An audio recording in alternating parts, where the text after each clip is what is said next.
McElroy and Kubalik in the morning.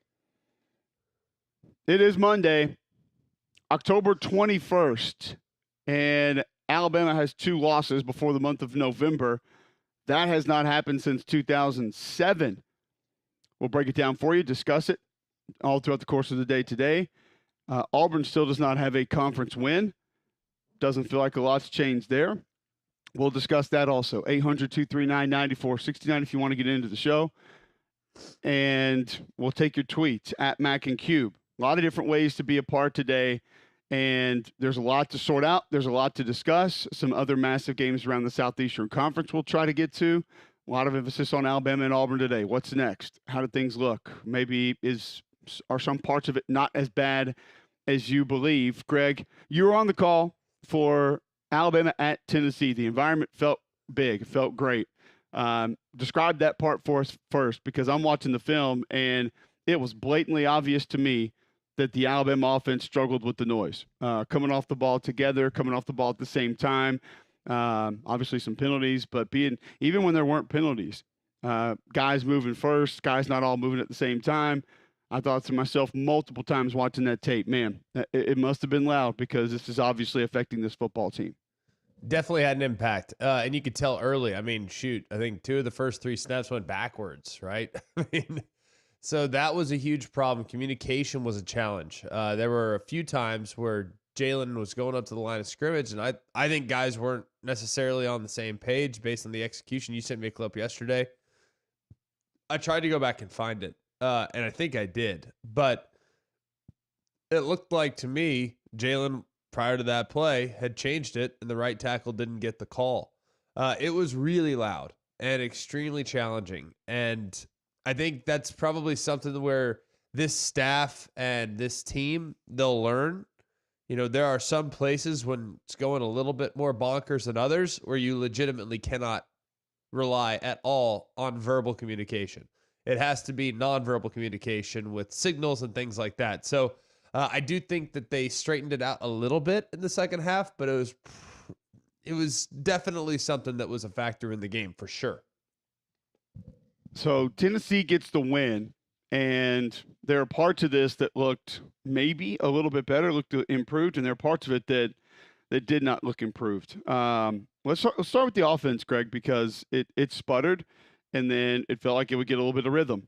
It was not one of Jalen Milroe's best games by any stretch of the imagination. There were some layups that he missed. I thought there were some reads in the mesh read run game that maybe weren't exactly what they needed to be. 24-17, Tennessee gets it. They go to 6-1. Alabama goes to 5-2. Milroe 25 of 45, 239 yards, a touchdown, 2 interceptions. Nico Iamaleava 14 of 27, 194, a touchdown and a pick. Story of the game from an individual perspective, probably Dylan Sampson, 26 for 139, 2 touchdowns. I thought it was an excellent job by the Tennessee staff, Greg, of sticking with that and essentially saying this is not something we're going to bail on. We see where this game's going, but we're going to stay with Dylan Sampson. And it wasn't 20-yard run after 30-yard run after 40-yard run. It was smaller chunks, but they kind of stuck with it. Alabama rushes 34 times for 75 yards. Now, there were a couple of moments a little bit later in the game when it felt like the traditional Alabama rushing attack was there, and they kind of had it. And actually stuck with it. I think I counted 3 consecutive run plays, which I'm not sure I had seen before in this season for Alabama. But it was that Tennessee defensive line that was problematic. And one of the questions I had is how Alabama handled the edges. There were a lot of free runners both at the quarterback and then backside on run plays able to affect things. And not sure if Tim Banks played it a little bit different than they anticipated, but there's some serious athletes out there for that Tennessee defense, and they were a problem for a lot of the game. Yeah, I thought that the edges, James Pierce, I'll just say the part that not just I was saying, but scouts were saying it, like he's considered, quote, the best player in the sport. He hadn't flashed all year. Like, I think he's had a very underwhelming season, if we're going to be honest. But I thought he really played his best game. He was very disruptive in this game. And I thought it was a really good tape for him, all things considered. He had some really good, well-timed pass rushes. He's had some really good moments, I thought, where he showed a little bit more of a willingness to anchor. But I thought the traditional run game was there. I do think if there's a few things to take away from this game. All right. One, Jalen did not play well. Simple as that. The interception in the end zone was a really bad decision. Even I, in my notes leading up to the game, watched almost every snap of Tennessee's defense this year against quality competition. And you do not, under any circumstances, challenge number 3 on a back shoulder. His eyes are too good, and he's very, very strong. So you're going against a guy that is excellent playing the back shoulder, and he gets an interception. Now, was it a poorly thrown football? Sure. If you throw it perfect, do you have a chance? Maybe. But it was too far upfield, and Jermod McCoy outweighs Ryan Williams by 20-plus pounds. He's a really physical corner, and he was great with his eyes, and he was great with his eyes on that try. So if you're going to try the back shoulder, you do it against Ricky Gibson. That was in my notes from the get-go. Ricky Gibson gives up the touchdown a little later on a back shoulder. So you should have worked the left as opposed to the right. That's a forgivable. It happens. It's unfortunate. It results in interception, but it happens. But missing guys that are open in the middle of the field that could potentially big plays, that can't happen. And there were a few of those that I thought were left on the field. And I just thought, all in all, there were the little things, the little minute details in this game that were a huge problem. 4th and 22. Ryan Williams thinks it's blitz coverage. They get to the check that they had practiced and repped clearly. Ryan Williams, if he breathes on the corner, Justice Haynes, it turns into a punt return. He has the edge and not just converts on a 4th and 22, he might score. Instead, Ryan Williams is looking, thinking he's going to get a throw, and he never even gets in the way of the corner, the only guy that you really had to beat to the edge, and that thing could have been out the gate. I thought from an execution standpoint offensively, there were just seemingly felt like guys were taking their turns. Like if the protection was good and the route was open, Jalen would miss it. If the protection was bad and guys were covered, it would obviously result in a sack. And there were times too I thought the secondary for Tennessee did some good things. There were a lot of moments where I thought Jalen was a hair late, like the last interception. He was late on that throw, which resulted in him throwing it behind because there was internal presence. And as a result, the safety made the play. So I just thought it was just one of those games that really offensively, it felt a little discombobulated because guys just never seemingly got on the same page time and time again. Sometimes it's not even getting on the same page with your teammates. It can be sort of getting on the same page with yourself. You are a quarterback, played quarterback, but there are some things that some of us that didn't play the position stick out and that we can see at different points in time, just like with every position. When I'm watching it yesterday, Greg, I counted maybe two throws the entire game where Jalen looked comfortable in his setup to deliver the football. And that is not just because pressure. That is not just because he thought he was going to run. His feet were atrocious in this game. And I don't know if you noticed it. I wanted to get your opinion on it. But everything felt like off the back foot, not stepping into it, seeing something the opposite direction, not getting reset to step into the ball, to transfer weight. Like it was off platform on 98% of the throws, but almost by his doing. Now some of it was pressure. Some of it he had to move. I mean, Sure. You can't get mad when a guy's sprinting as fast as he can to the right and he throws the ball a little bit behind a guy. Like that's acceptable and that's understandable because you're running 22 miles an hour or whatever and you're trying to throw down the field 20 yards. It's tough, but he never felt like he really got set up to deliver an accurate football. No, I don't think that he was comfortable at all. And this has been a theme for the last three and a half. Really, if you want to go back to halftime of the Georgia game, it's been a little bit less sure. And I thought he played pretty well in the Vandy game. I know that people will look at the sack fumble, and I know people will look at the interception. It's a bang-bang play. Like, I didn't think he played bad in that game. I thought he played fine. I thought he played solid. I thought the offense did a lot of good things in that game. But the South Carolina game, he stopped hitting the hole in the run game as hard as I feel like I've seen him hit it. I didn't think like he attacked it this way either. Yeah, I'm with you. I think the feet are. He's definitely. I don't know if he's pressing or if he's unsure. He doesn't trust the protection, or he's not comfortable with, the progression that he's having to go through. But he does look uncomfortable. There's no denying that. Still makes a lot of great plays. But for instance, like the best throw he made on Saturday, the little over route to Jeremy Bernard going left to right, going in. Yep. Man coverage, breaks across the field, fake the jet sweep, and they throw it. Like that's the type of rhythm he was playing with in the first few weeks. That was the type of rhythm he was playing with in the first half against Georgia.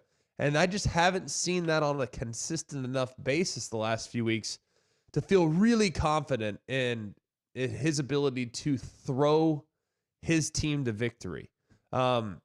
They've utilized quarterback run, and clearly Tennessee was prepared for that. But as far as just the traditional drop back passing game, it hasn't been great the last couple weeks. So it's in there. I do think he's an improved player from where he was a year ago. I really do. I really believe that. But I think part of the problem with this team a little bit is if Jalen's off, I'm not sure they can win against top level competition. You know what I mean?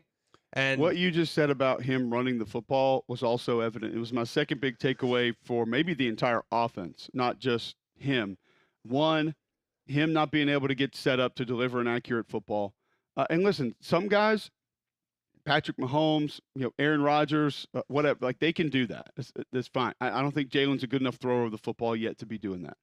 Two, what you said about him in the run game was beyond evident also in this game. I felt like there were multiple times that he could have tucked the ball, turned north and south, turned on the gas, and either come up with first down yardage or at least picked up more yards. And there's a little bit of hesitation. There's a little bit of kind of creeping out of bounds. And there's a little bit of just not getting going early enough in the play to maybe pick up the kind of yards that had been picked up in the past or even earlier this season a couple of weeks ago. And I thought that made a big difference with Alabama's offense. I totally agree. And I don't know why the run game with the quarterback and vertical run game, north-south run game, why it hasn't been a huge part the last couple of weeks. I mean, that's what he does best. That's his best attribute. Like, they just take off. Like, he kills guys with his legs. He's the fastest guy on the field. Look, it's been documented. I mean, Jalen reads press clippings. He reads it. Like there's no, I mean, that's not, I don't think that's like a secret. And he's said in the past that, he reads them so he can keep receipts so that he can stay motivated and stuff like that. That's fine. I mean, I don't care if you read them or not read them. That's fine. Like some people read them, some people don't. However you feel, how you feel. It doesn't really matter to me. It's more about the personality of the individual. But after the Georgia game, there were a lot of press clippings that were coming out saying Jalen's the number one overall quarterback. He might be the number one overall pick, all this other stuff. And, I wonder if those are the things that kind of got his attention. Like, oh man, I can't put the body in harm's way. I don't know. Shoot. I'm not in his brain. All I know is that the guy that was running the ball with a vengeance in the first 3.5 games of the season, we just haven't seen very much of that of late. So I hope they can get back to it. I hope that the light goes on. Like, man, hey, dude, tack the line of scrimmage, man. You are as dangerous as anybody in the sport with the ball in your hands. Take off. You know what I mean? And I don't feel like there were many times where he did that this week. And look, Tennessee's pass rush will affect most guys too. So maybe you got to tip the cap a little bit to the other side and say those guys are good over there. But I do think, like you said, there were plenty of times you want to slow down the pass rush, take off in the run game, take off in the pass game a couple times, scramble, and those guys will get to thinking a little bit, and they won't be blowing upfield as hard as they were at times on Saturday. So I do think that's something they need to try to explore and try to make sure, hey, Jalen, take off if nothing's there, because you are the best in the sport with the ball in your hands in the open field. All right, we're going to get to your feedback a little bit later in the show. Paul Feinbaum coming up next. His thoughts on Alabama and Auburn, where these programs are, what's next. Tyler Watts was also there. as Greg was in Neyland Stadium for this game. Former Bama quarterback joins us every Monday at 9 to recap the games. Taylor McGregor was on the sideline in Como calling Auburn and Missouri. She'll give us sort of the feel and the vibe of what it was like there, as apparently a superhero in effort took place in Columbia, Missouri over the weekend. And we should all cry about it and discuss it. So we'll get to that a little bit later in the show as well and discuss it. But your feedback will be welcomed a little bit later. Text in 205-834-9450, 800-239-WJOX when you're allowed to get in here after Paul Feinbaum. But when we come back, Paul's going to be with us first. You guys know, as football season continues, the weather is going to continue to change, finally cooling off a little bit. And that means changes with the weather are going to be here. Protect your HVAC system with a checkup from a trained comfort specialist. When cold weather hits, you're going to have peace of mind that you are protected by America's most reliable and trusted HVAC brand. Find a comfort specialist near you at Trane.com. And remember, it's hard to stop a train. Back with more McElroy and Kublik and Paul Feinbaum next on Jocks 94.5.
All right, welcome back in. McElroy and Kublik in the morning, 7:19 a.m. Monday, October 21st on Jocks 94.5. We're going to go right back into it. Auburn, they go down to Missouri 24-17 over the weekend. We're going to get to Paul Feinbaum, discuss it all with him. Alabama's loss in Knoxville, obviously one that a lot of people are frustrated with and want to have answers for. We'll see if Paul has them. You can hear him. right here on WJOX, 2 to 6 p.m. live Monday through Friday. And he joins us every Monday thanks to our friends at Craneworks. Lift it, load it, grade it, grind it, move it, haul it, rig it, dig it, Craneworks, Rentalworks, yeah! The big dog's got it. Paul Feinbaum on Mac and Cube in the morning is brought to you by Craneworks. Lift it, buy it, rent it, the big dog's got it. Now, Paul Feinbaum. Paul, always great to have you in on a Monday. I want to start with Alabama, the loss on Rocky Top, 24-17. Tennessee gets the win. Where are you on this Alabama program as we stand here today? I'm bewildered by everything I've seen, and I'm certainly even more concerned about the leadership of Kalen DeBoer. I mean, we can talk technical aspects of games, and I know you guys have and will, but I don't see much on the sidelines. I see players who are disconnected, they're undisciplined. Whether this is a continuum of last year, I'll leave it to others to determine. But this season is clearly on the brink. Everyone knows what the calculus is and remains. It's not impossible. There's still a very narrow window, but it's hard for me to believe that Alabama is going to find a way to get to the playoffs based on what I've seen over the last 3 weeks. I think all that is completely fair. I still think they're in a really good spot, and we'll explain why as the show continues. Looking at the defense, Paul, and the defense being kind of the, I don't want to say the Achilles heel, but the side of the ball that was somewhat of a weak link. Seeing that they progressed and played better this past weekend, I thought they played a whale of a game, frankly. I thought they played really well. That's a good and explosive unit. To see them play better and the offense sputter, I know that was a little bit surprising, but does that maybe give you a little bit more optimism looking forward, considering the defense was the problem side? Well, on one level, I agree, but I also think that if Nico had been more accurate, which again the defense plays a role, Tennessee would have scored 40 points. I mean, you did the game. I mean, there were plenty of shots that should have been completed. So I mean, I think that's a fair comment, Greg. I don't know. I certainly think it was a lot better than it was 3 weeks ago. So from that standpoint, I agree, and that will be important, especially this week, and even more important in 2 weeks in Baton Rouge. Paul, what specifically about the leadership, or I guess the behavior, how the demeanor of the team is most bothersome to you when you watch them? Well, it's the discipline. Listen, 2 years ago, we had the same conversations about the penalties in the loss in Neyland, and here we are again. And I know everyone will harp on the Lamar penalty, but that was the one that finished the game off to a certain degree. But it's just to me, Cole, it's just more of the same. And by the way, I'm being critical of Kalen DeBoer. We didn't dare criticize Nick Saban 2 years ago when they had 15 or 17 penalties. Maybe we should have. It is. I do think there's a little bit of a false god thing going on right now. And you and I talked about it a little bit on Saturday morning. Like, what people remember wasn't necessarily reality. Doesn't mean Coach wasn't the best. He's, like I've said a million times, the biggest single influence in my life, outside of my parents, was Nick Saban. I owe everything to him, and I'm very grateful to have spent time in his deal. But like, things were not always on the up, always, completely buttoned up, and especially in the last few years. In the event in which things change, and you know this fan base better than anybody, Paul, 10 times better than I do, and I live in the fan base and I'm a part of the fan base. So you know this fan base well. What will it require for them to be satisfied with Kalen DeBoer's first season? Well, I think it's not so much the playoffs. I mean, that's stuff we talk about, Greg.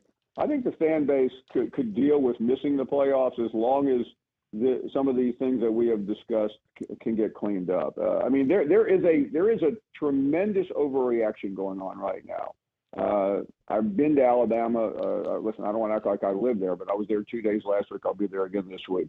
All this is anecdotal, but I feel it's fairly accurate in just what I'm hearing is that they're in a state of shock. Now they'll calm down from that. They need something to wrap their arms around, and the next couple of weeks can give them that. I mean, to think that Alabama has to run the table, well, they had to do that last year, and they did. And I've seen crazier things from Alabama teams than beating a Missouri team that's eminently beatable, and an Ole Miss, and an LSU team that has some flaws, although they're playing better. So I mean, that's really what this season involves. I mean, other than that, I don't see anything else on the schedule that looks particularly threatening. So the season, the next 3 weeks are going to be whether Alabama survives the season or not, and whether fans can feel a little bit better about Kalen DeBoer. And also recruiting matters. Whatever happens during the season, what you do immediately after the season in recruiting will help fans feel a lot better about the future. That seems to be, and Paul Feinbaum joining us on the Pirates Rock Hotline. He's with us every Monday thanks to Craneworks. Can hear him right here on Jocks 2 to 6 p.m. weekdays, also on the SEC Network. That seems to be the direction that a lot of Auburn fans want to go, Paul, is that if the recruiting stays where it is or continues to improve or doesn't fade, things will be okay. This team is now 2-5. You and I discussed last week that, hey, the Georgia game was easy to get up for, but needed to see how they were going to come out and perform and what they were going to do on the road against Missouri. You play fairly well for portions of that game. You have opportunities, yet you drop it again. Now lost 4 straight. First time this team's been 0-4 in conference since the 70s, I believe. What do you make of this season for Auburn? Is there anything that's still salvageable in your opinion? Cole, I hate to qualify my answer because recruiting has been so good, but I have seen nothing from Hugh Freeze on the actual football field that makes me believe that he will make it as the Auburn coach. I mean, I am amazed at some of the decisions that I see, some of the things that are coming from him, some of the things that are coming from his mouth before and after games. And I know that may sound harsh, but I'm just being real. And I wonder if Auburn really wasn't sold a bill of goods on him. If you take away those wins against Nick Saban, what exactly has Hugh Freeze accomplished as a head football coach? And I know what his record was at Liberty, and I really don't care. I'm looking at Ole Miss and Auburn, and he has been a failure as the Auburn head coach in my mind. And I know Brian Harsin was fired at this point 2 years ago with a better record by a game or two, but that's not really telling the story. I've said it repeatedly. I like what Hugh Freeze has done in recruiting. I like the fact that he's brought some stability back to this program. But on the football field, which is really where you are ultimately judged, I don't like anything I'm seeing. And so you asked me, is there anything to be salvaged from this season?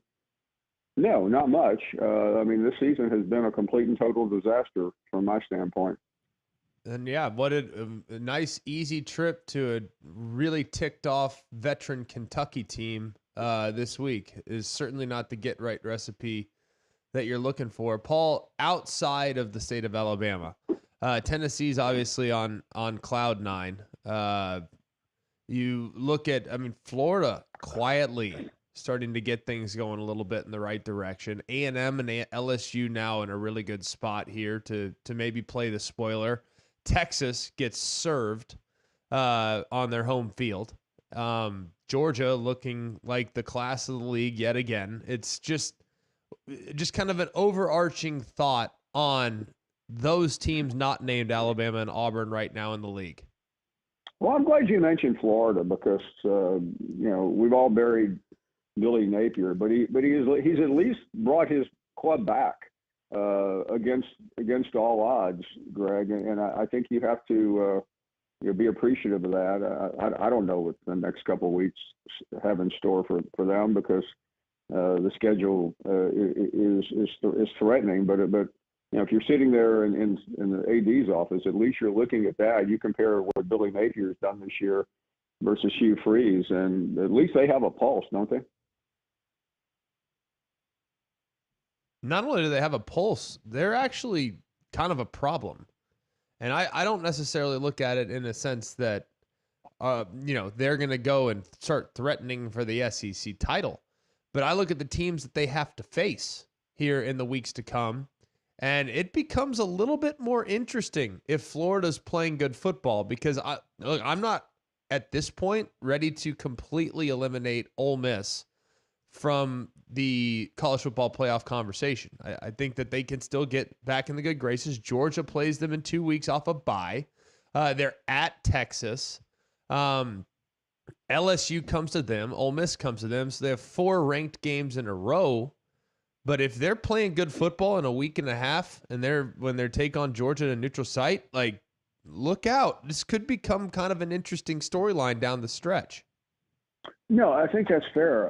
I mean, I would agree. Listen, the Texas A&M LSU situation, it won't clear one out this weekend, but it certainly will put one in a very precarious position. But Ole Miss is still sitting there, and the Georgia game has taken on a different complexity now because it is no longer probably going to be do or die for Georgia. By the way, that's not going to really change the game, but it changes the urgency of the game for the Dogs. Now, as soon as I say that, they have Tennessee the next week. So all of that is somewhat moot depending on the outcome. But Ole Miss is probably the most intriguing team left.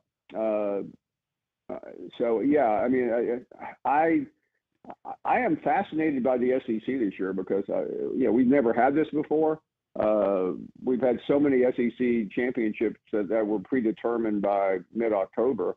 And right now, I mean, it is a jumbled mess. Paul, did you learn more about Georgia or Texas on Saturday night? I think I learned what I had forgotten about Georgia 3 weeks ago, about who they are. And I think I know you guys are better than I am about this, but we tend to forget week to week about the way things are going. And I'm not that down on Texas. I think they just got caught up in a cauldron of suffocating defense that we've been waiting to see.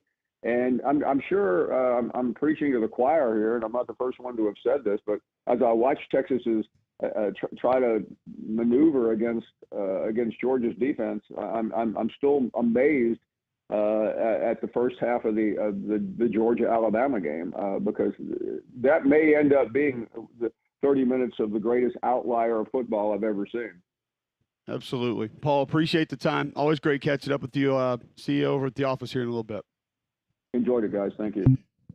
All right, Paul Feinbaum joins us each and every week thanks to Kranenbergs. He was on the Buyers Right hotline. And I don't know, Greg, did you come away feeling like you had more different opinions on Georgia or Texas after Saturday night?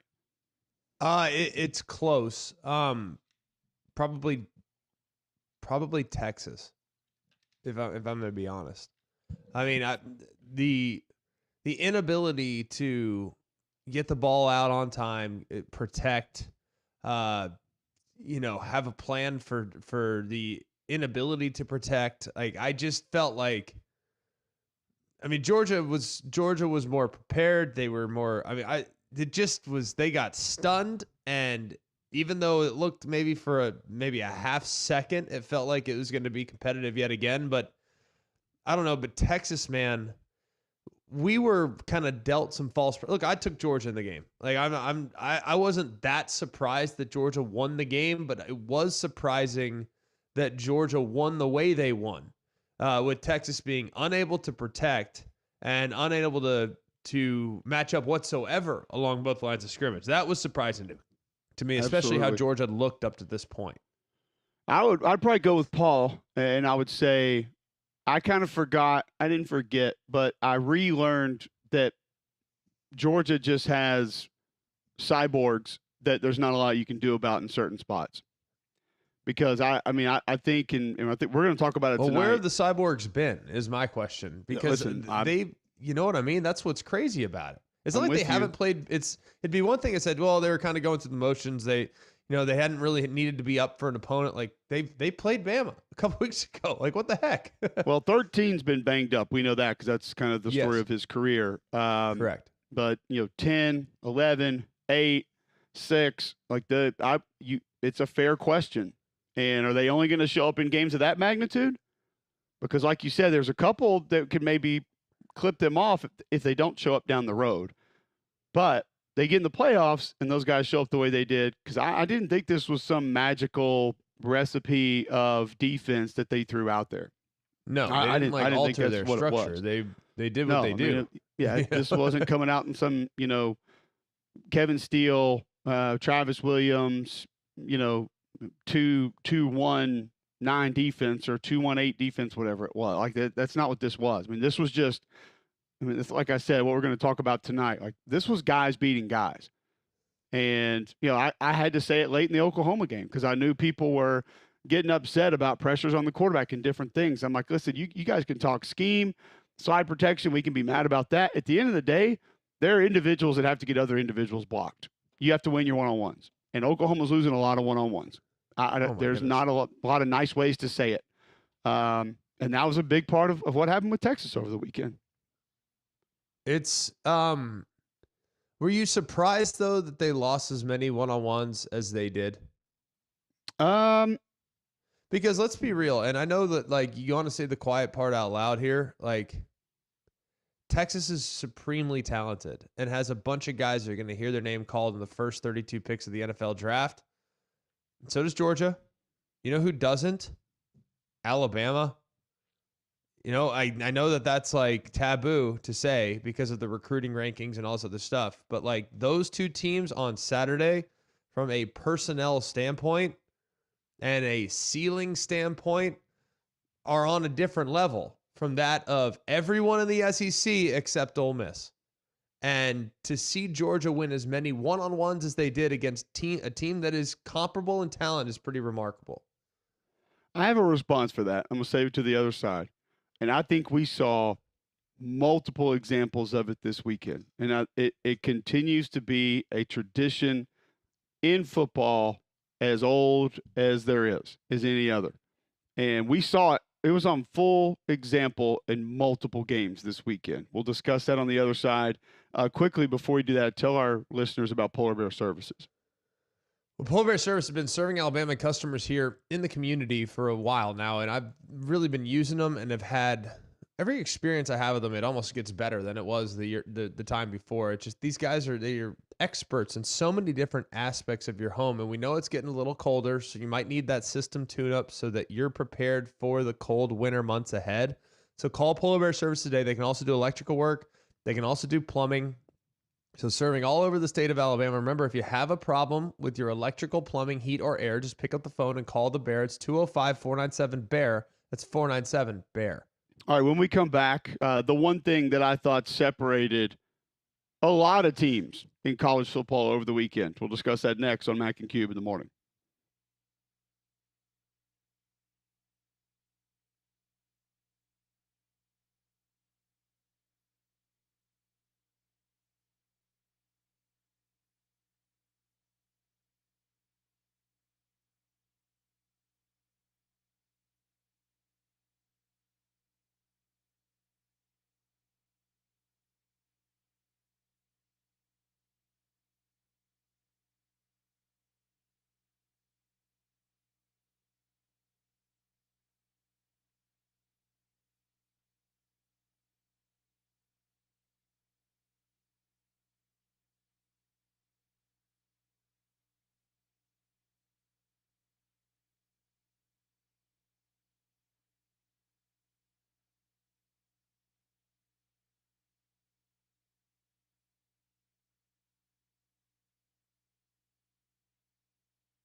All right, welcome back in. McElroy and Kubelik in the morning.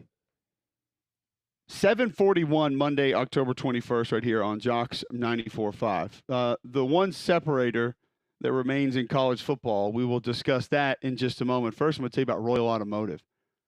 My friends at Royal, they want to get you tailgate ready. They want you to experience how car buying should be. 4 Royal-owned dealerships in one location. Selection, savings unmatched. Royal, only place to find over 19 unique truck and SUV options in one spot. Now through October 31st, get up to $14,000 off select 2024 GMC Sierra models. 0% for 60 months is back on 2024 Volkswagen Tiguan models, or sign and drive at select 2024, 2025 Volvo XC40, 60 or 90 models. 0 down, 0 due at signing, 0 for your first payment. Certain restrictions apply. Go see my friends at Royal today. Royal Buick GMC, Royal Volkswagen, Royal Auto Mart, Volvo Cars of Vestavia Hills, all at the corner of I-65 and Highway 31 of Vestavia. They are online at royalautomotive.net. Make Royal your first and last stop when car shopping. And remember, for every ride, there's Royal. Here's the thing I feel like, Greg, that stuck out that was a little bit different to me, and this is kind of where I think Georgia showed me something. Maybe where you were trying to go with Texas is just that they've got talent all over the place. Speed, Yes. athleticism. I think they are making an effort to be and have recruited to try to be. But all in all, I don't know how rugged of a football team they are. And it was evident Saturday night. Now, I don't put that in the, let's just say, former Ole Miss teams category or other teams that we've seen like early Chip Kelly Oregon teams. I'm trying to think of good teams that just didn't have that edge. Georgia's got it when they want it. I think if You're you talking put about the teams that don't practice with egg crates on the helmet. Those are the teams you're talking about. that might be an outlier for it. Yeah, that wouldn't be the first qualifier for me, but yeah, if you want to put it up there, I guess that would be it. But the teams that can basically just punch you in the face and don't mind getting punched back. Now, one of the surprises over the weekend, Kentucky's been built on that. They were not that this weekend. They were not. Florida was more of that than they were. And I thought it was pretty evident. I think Alabama's lost a little bit of it, to be honest with you, specifically on defense. You and I have talked about the amount of hits that are available on ball carriers that guys just don't take. They just plain and simple just don't take them. And that's not characteristic of what that team should be. That's a team that has enjoyed punishing ball carriers for a long time. And it hasn't looked like that a lot this year. I think Tennessee has a little more of it this year. Yeah. That's one that we probably in the past could have said, are they rugged? Like, do they like to get after it? Like, is that a team that wants to fight you? And they didn't look like it. I feel like Oklahoma in the past has been that team. They do not have that on offense right now for certain. I'm not going to say all their guys on defense don't have it, because they have a couple that do. They got a couple guys on that D line that have it. Obviously, Stutzman's got it. I think Kip Lewis has got it. I think they like to fight on that side. But South Carolina has a little bit on both sides now, and they definitely have it on defense. So I think that's still, and I'll tell you this, I think one of the main reasons Mississippi State hung with A&M was that they brought a little bit of an edge to that game, because they got after them pretty good, and they didn't back down at all. So I still think that that's one of the biggest outliers in football, is that if you can go impose your will on people in certain areas, there becomes nothing you can really do about it. Because if you don't enjoy that part of the game and you don't like having to deal with that, it is going to be evident. And that's when you ask me the question, why do I think Georgia had success in doing some of the things individually that they did? That's the only thing that I can come up with. I think rugged is like the perfect term. So I don't know what you did or what you typed into the thesaurus, because that's the most radio-friendly term that you can possibly have on a family show. I would use like 7 other terms to describe it. But I think, did you, honest question, did you had to think long and hard about like what adjective should I use? No, the only thing I had to do is blow past the ones that I knew the FCC would not allow me to use. Like, you need some dudes on defense that are just flat out killers. I'm talking killers. Like, throw caution to the wind, throw your body on the line. Like, you need some dudes that are killers. And right now, those guys are few and far between. they're hard to find because you got to have guys that really love football. And I'm not talking about like they got to really love inflicting pain on the opposition. I'm not talking about taking cheap shots. I'm like, no, they want to be an intimidator. They are not a nice guy.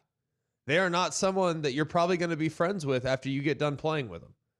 Like, they are probably not someone that you're going to maintain a friendship with. Like, these guys have to be right on the line of getting a 15-yard penalty every time.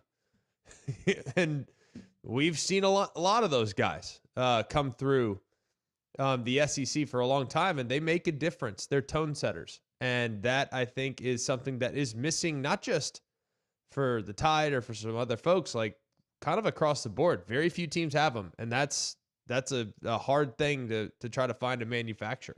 Yeah, there's a reason that the Courtney Upshaws and the guys that didn't go in the top 15 of the drafts were still super valuable on a lot of those Nick Saban teams because they brought a little something different.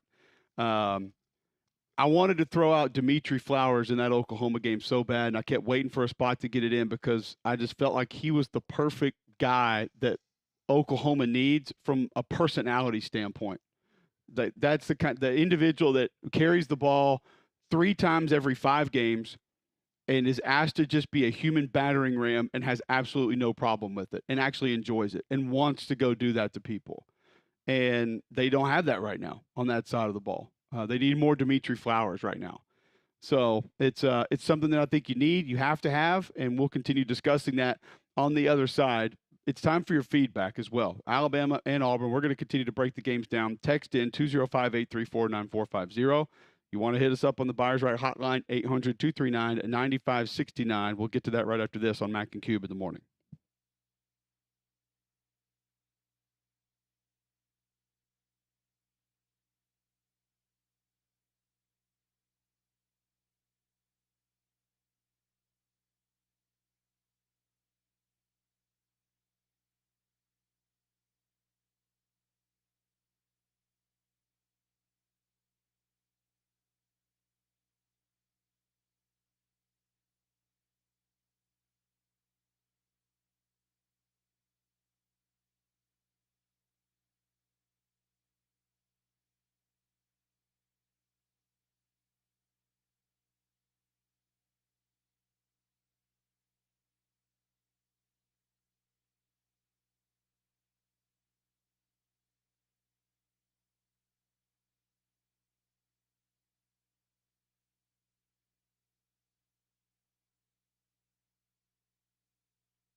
All right, welcome back in. McElroy and Kublik in the morning, Monday, October 21st, 7:51 on Jocks 94.5. Your feedback coming in on Alabama-Auburn over the weekend. Let's go to the Buyers Right hotline. Bama Hater would like to chime in on the game. What's up, Welcome fellas? in. Y'all doing all right? I'm doing great. Thank you. Hey, man, I'm doing great, too. Hey, you know what, man? I can always guarantee to hear about all the other college football teams right after Alabama gets their butt whooped. It's guaranteed. I can hear filibustering and everything. But let me get to my point. John. I told you guys. Done. Over. Not doing it. Rich, welcome into the show. What's up? What's up, fellas? How you doing, Rich? up, We man? spent the first 8 minutes of the show on Alabama. The first 8 minutes of the show, if not more, Oh, my were on God. Alabama. Three of I'm which not doing that. Oh, three of which he was on hold for and heard. Welcome in, Rich. I've been on hold since before Damien and them show was over. I'm probably around the 6:30 time frame, so I guess. But anyway, man, explain this to me. How do you have a whole week off and come out looking like trash? Was that not the whole point of having an off week? Was to make things look better or address issues? You're talking about Auburn, right? Yeah. Oh, definitely. I mean, Now listen, there I'm the one that- are Could be aspects talking of about this, Michigan. Rich. Could be talking about Michigan. Yeah, well, according to Bama Hater, yeah, we're going to everybody but Alabama. So, yeah.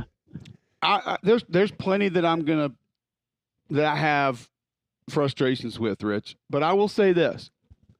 Now, if you talk about looking bad and you want to talk about effort or, guys not knowing where to go or not catching the ball, throwing the ball over there on the track, whatever, like that's okay. That's fine. But I will say there were portions of the game plan that were different.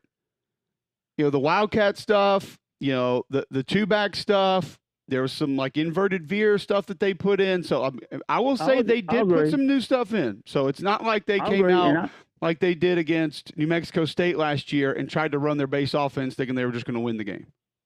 I agree with that, but how many weeks have we heard Hugh say, we got to get 27 the ball, and haven't? He did make Well, why do you keep believing it, Rich? Why do you keep believing it? Why do you keep believing it? I don't. I've lost all sorts of faith in Coach and his ability. How do you regress from last year? When you're younger, Rich. You're going to stick with Peyton Thorne. You have younger players, though. You have younger players. You got an experienced quarterback. You brought in your own guy that knew your offense in Derek Nitz. Wasn't that part of it? You upgraded the wide receiver room. Didn't he say that, we brought in experienced or better wide receivers that should have The wide receiver room is 10 times better than it was last year. I'll agree, but that offensive line isn't. It is not. So I mean, it looked horrible in that game, and I'm not. You got the experience. Hey, and on the that crazy side part over is, me. Rich. The crazy part is, 55 comes in at left guard and actually does some good things. Yeah, 73 it's- looks like he's lost as a ghost out there. Well, and that's why he got his ass benched. So Yeah, it's about time. But let me ask you this: I mean, do you? Auburn obviously cannot afford to do anything. I think next year's he's going to be on a hot seat. I don't see them winning another game. I'm just going to be real. His buyout's what, 21 mil, revenue shares another 21, staffers 10. Auburn can't afford to fork out that part of money. this is that part's not. It's not a part of the conversation yet, Rich. I know. I mean, I get it. I understand, but that it's not even a real conversation yet. It's just not. So, it's he'll be the head coach next year, in my opinion, and I do think that it'll be time to actually start to have some real evaluations on some things, because there were portions of that game that unacceptable. And sometimes there are teams that are just good at finding ways to lose. I think this team about has that mastered. Oh boy. I thought this is a very, very stark contrast from last week when I thought everybody's supposed to be all positive on Mondays. I have plenty of things that are I got plenty of positives for my school. Let's go. I don't know about Auburn, because that one was really painful. Really painful. Well, we got to get to West Texas A&M and Kentucky State though first, Craig. We can't talk about Alabama We today. can't talk- We're going to talk about every other team in college Yeah, I'm football. gonna bring. other I than think we Alabama. do a Michigan breakdown and USC breakdown next. Here we go. All right, we'll do that and more right after this on Jocks 94.5.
Welcome back in to a positive Monday right here on McElroy and Kublik in the morning.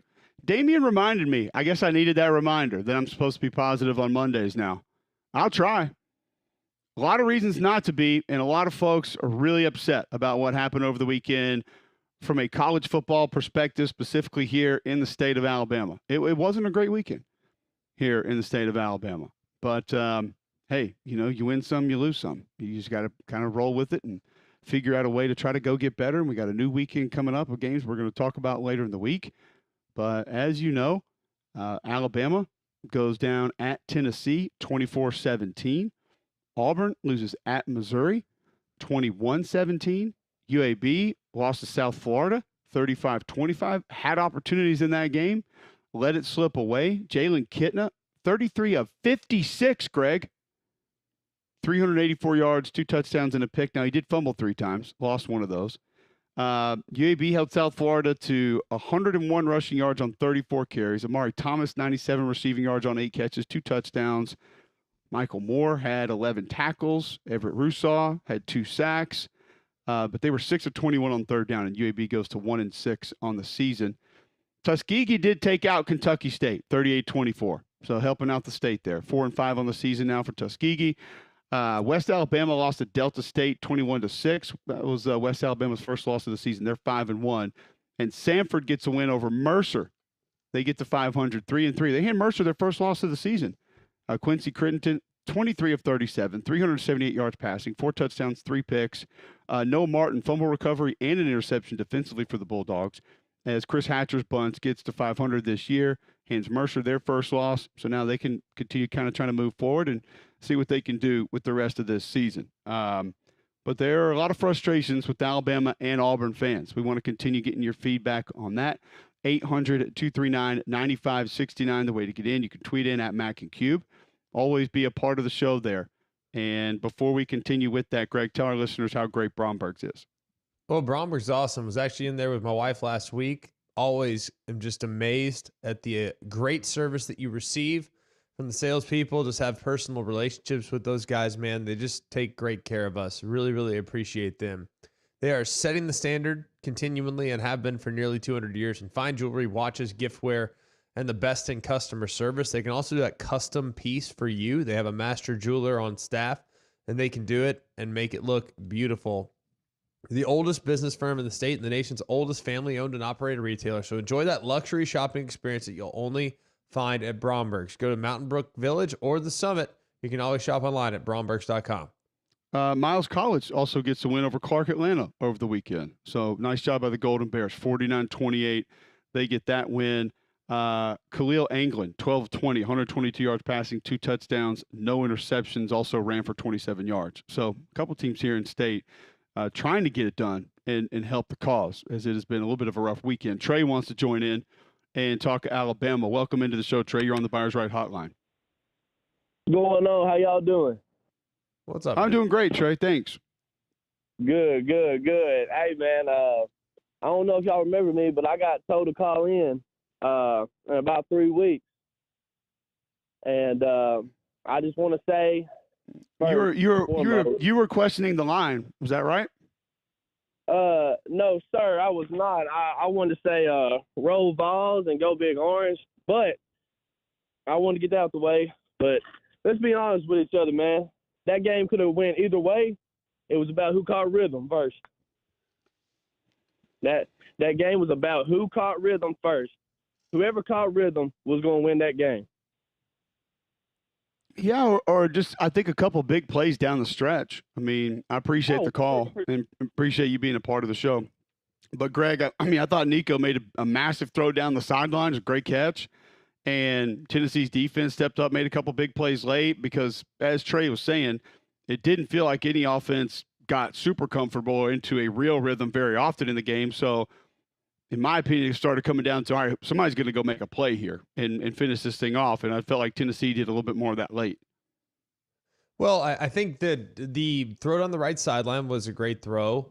I think he made a great throw on the go-ahead touchdown on the slot fade. Like, those were 2 great throws. And I think what's funny, and Cole, you've been watching Tennessee all week. Like, those that are – you can look at this a couple different ways, all right?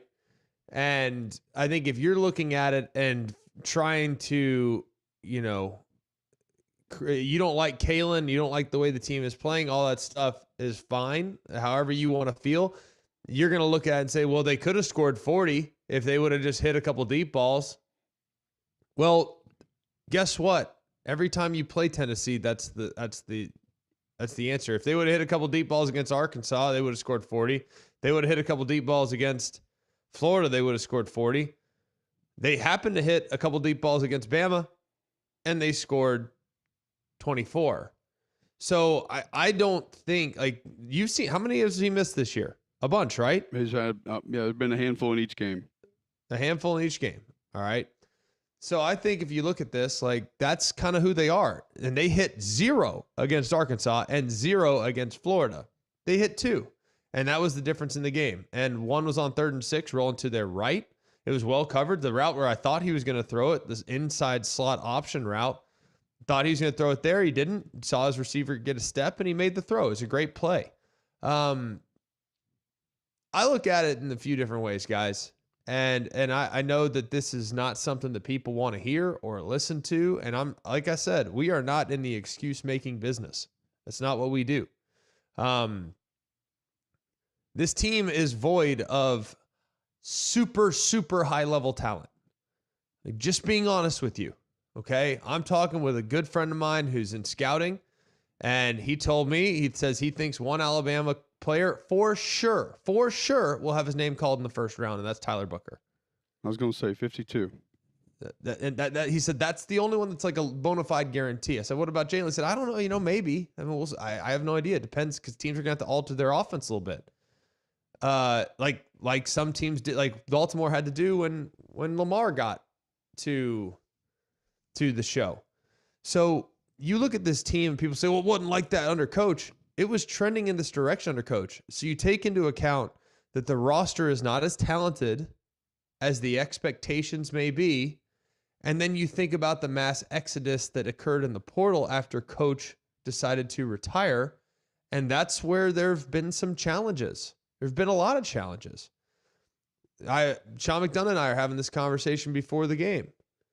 Ryan Williams, if you put him on 2019's team or 2020's team, what number in the pecking order is he on the depth chart at wide receiver on 2019's team? Henry Ruggs, Jerry Jeudy, Devontae Smith, Jalen Waddle. Where's Ryan Williams on that depth chart? And then taking him. He's in the mix. He's playing, but I'm not sure. He's not getting 3-to-1 targets over everybody else. Is that a problem? What's that? Is forcing him the football a problem? No, I don't think there is, when there is not another super capable option. Jeremy Bernard is a gadget player. He's a really nice player. And has become a solid wide receiver. But is he cracking that 5 deep on the 2019 team? Let me just. No, I don't think so. But here, the chase. No, but here is it odd that watching the film, there were multiple times that I thought, man, 5 might be their best player. He's a really good player. He's a really good player. He's an excellent football player. For folks who don't realize, you can't say, because I've heard some people say he didn't even play at Washington. Where did Odunze and Polk come off the board? I know Odunze was first round. Did Polk come off like second round? Yeah, they had 2,000-yard receivers last year, and he was dinged up. So that's not, don't play that game. That's not accurate. But I mean, where would Jeremy Bernard been on some of those Alabama teams you're talking about? Probably not getting a lot of reps. No, so he wouldn't. How about? I mean, you look at I think the offensive line's done a pretty decent. I think the right tackle's had some challenges, and guess what, guys? The right guard is really banged up. Like those that are wearing out the right guard, like he's got a lot of things he's playing through, and he's tough as nails. Guy's got a shoulder. He's got an ankle. Hurts his ankle this week. Like the guy's tough as nails. The guy is living in the training room and is continuing to fight through it. You look at the other guys that are kind of occupying the 3 spot, whether it's Kendrick Law, Kobe Prentice. Like those guys that's not the standard of wide receiver that you've come to expect for an offense that's going to lean this much towards the pass. The running backs. I love Jam Miller and Justice Haynes. I think they're good, solid players. But are they anywhere near Mark Ingram, Eddie Lacy, Trent Richardson, Derrick Henry? I mean, are they even in the TJ Yeldon mold? I'm just asking the Kenyon Drake. Like I don't know. I think Jam Miller could be. I think Jam Miller reminds me a lot of Josh Jacobs. Yeah, I think he could be. He'd be in the mix in some of those backfields. Yeah. And let's look at the defensive line. How many of the defensive linemen right now you think are starting on the 20? It's not a real thing, right? That's not. Look, 22 played good again though, and I think 22 is their most. I think he's their best guy on the edges for sure. I think 34 Q Robinson's going to be a great player in time. He's just young. I think the linebackers played. I think they took a step this week. Don't do that one either. Not compared to the Alabama linebackers of old. Can't do that. And then the secondary, which is where a lot of people have had their question marks and concerns. Jalen Mbakwe is a freshman. The people always, we had a guy call in last week talking about how Bama was reading their press clippings in 2010. One, I was in the locker room. You don't know anything what you're talking about. All right. So don't tell me what my team was like and how we bred press clippings. You know what we had? We had a freshman corner named D. Milner, and we had a sophomore corner named Drake Kirkpatrick. Both in time became elite players. But when you're young at that position, it's hard. It's a very, very difficult position to play because you're on an island, and your mistake leads to 7 points from the other team. So that's a very, very difficult position to play as a young player. And I don't care how many stars you had and how talented you were coming out of high school. It's really tough. So when Jalen Mbakwe is out there and struggling, guess what? Like, that's what freshmen do at corner. You realize that Keon Sabb played 3/4 of the game with a broken foot. A broken foot, ladies and gentlemen. And he did it because he loves his team. Like, he didn't have to. The guy could have had season-ending surgery last week and opted to say, you know what, I'm going to keep going. I'm going to keep playing.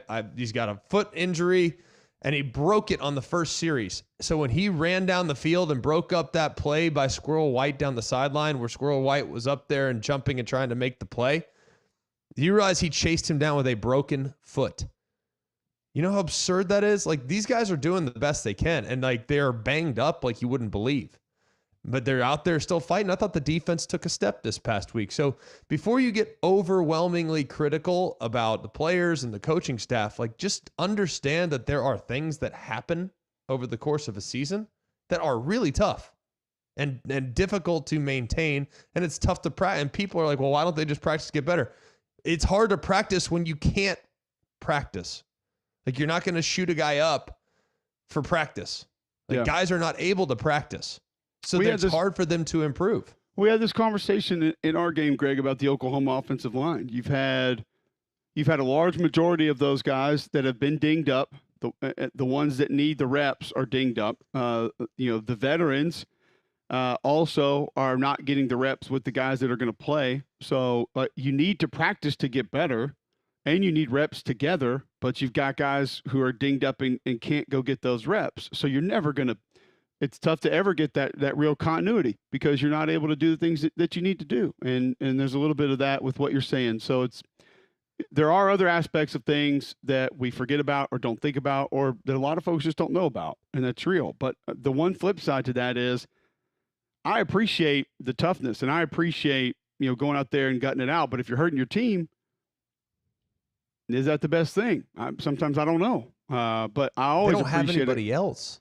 That's the thing. I mean, that's fair. Like, they are, because of the exodus in the back end after Coach Saban left, 10 guys that were in last year's rotation are now gone, whether in the NFL or they went by way of the portal to other places. Trey Amos is one of the best corners in the SEC. Playing good football. And he's at Ole Miss now. Caleb Downs starting for Ohio State. Like, these guys, and I'm not saying if Coach stays, they stay. I don't know that. Like, I don't know if that's the case at all. All I know is that you're looking at this team and saying, well, Coach would have never had him play like that. Coach is never in a situation in which the team, like, you think that Kalen DeBoer walked into like a ready-made winner, and while on paper, they have good players, but there's not as many good players as there usually is. And they had to put this thing together with shoestrings and bottle caps because it's hard to go into the portal in May and get guys that could potentially be playing pivotal and impactful positions for you. So like I said, this is not like an indictment on the coaching staff or on the players. Everyone's doing the best they can. And they're sitting there at 6-2. They lost a hard-fought game against a good Tennessee team that's tough as nails and physical as can be at their place. And you still have a 49% chance, according to the playoff predictor, to get to the playoff. Like, the sky is not falling. But they do need to get healthy, and they do need to get healthy quickly. And the bye week, they got to get through this one, obviously, against Missouri. But the bye week could not come at a better time, assuming they can get back on track this week at home against a quality Missouri team. All right, let's go to Jim in Florida quickly. He wants to talk Alabama. Jim, welcome into the show. How are you? Good. Good morning to you guys. Morning. I just read an article by Rick Carl. I'm not sure. Yeah, Rick Carl, but I'm not sure who that is. But he said, and this is kind of what you guys were just talking about, that Alabama lost 26 players when Saban retired. 26 players off this team. And I'm wondering if that's correct. And the second question is, I don't remember in this game Alabama stretching the field. In the first 5 games, they threw a lot of really deep balls. And I don't recall them throwing maybe one really deep pass. I don't recall them throwing very many at all. Well, I'll help you with that. So Tennessee, with their structure, Tennessee's a very physical group. They play a lot of man coverage, so they'll give up the deep ball. It's not like they play that, 3 deep safety, keep it in front. Like, you're not going deep. We'll give you 1,000 hitch routes and bubble routes, but you're not going deep on us. They don't play that. Like, they'll get up in your face and you can run past them. But here's the problem. Their pass rush is so dang good. Tennessee, going into the game last week, had allowed just 7 attempts that traveled more than 25 yards downfield. That was the second fewest in college football. So it's great to have the deep ball as a big part of your arsenal. That's amazing. But Tennessee's defense, on average, their first pressure arrived at 2.4 seconds. 2.4 seconds.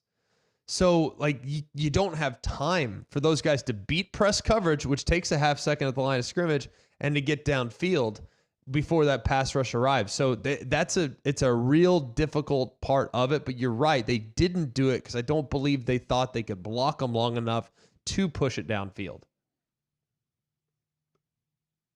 Appreciate the call. And that was real.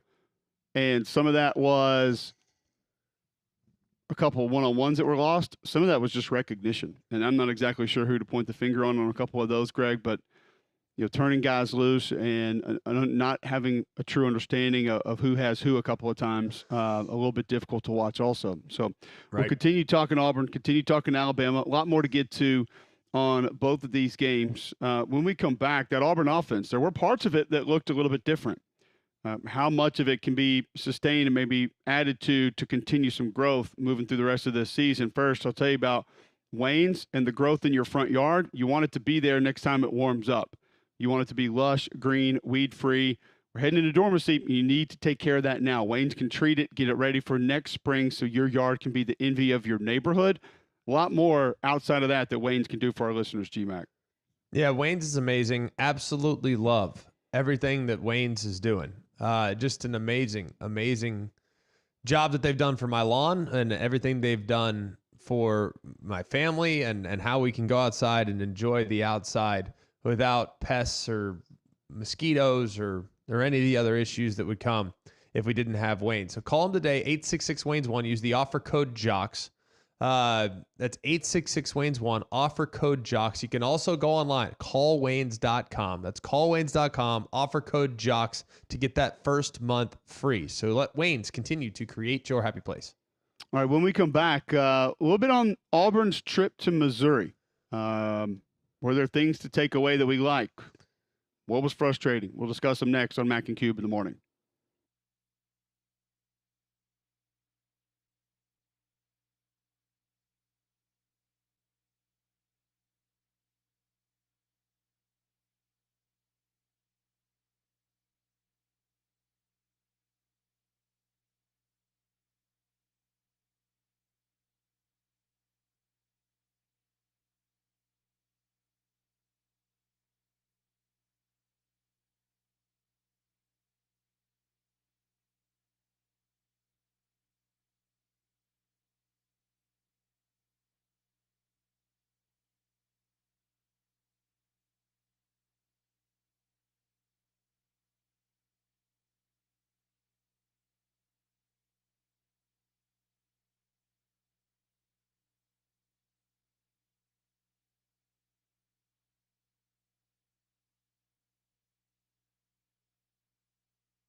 All right, welcome back in. McElroy and Kublik in the morning, 8:23 a.m. Monday, October 21st. Dodgers take out the Mets 10-5 last night. They are in the World Series. So we will get Dodgers-Yankees in like 17 days in the World Series because we have to wait. We have to make sure that none of these went 7 games and then put it off for a couple weeks. And I think October 25th, I think, is game 1. Whenever, it's just whatever. I'm excited about Yankees-Dodgers, but I don't know why you got to just go ahead and start playing it. It's just ridiculous. Holly, why are you so mad?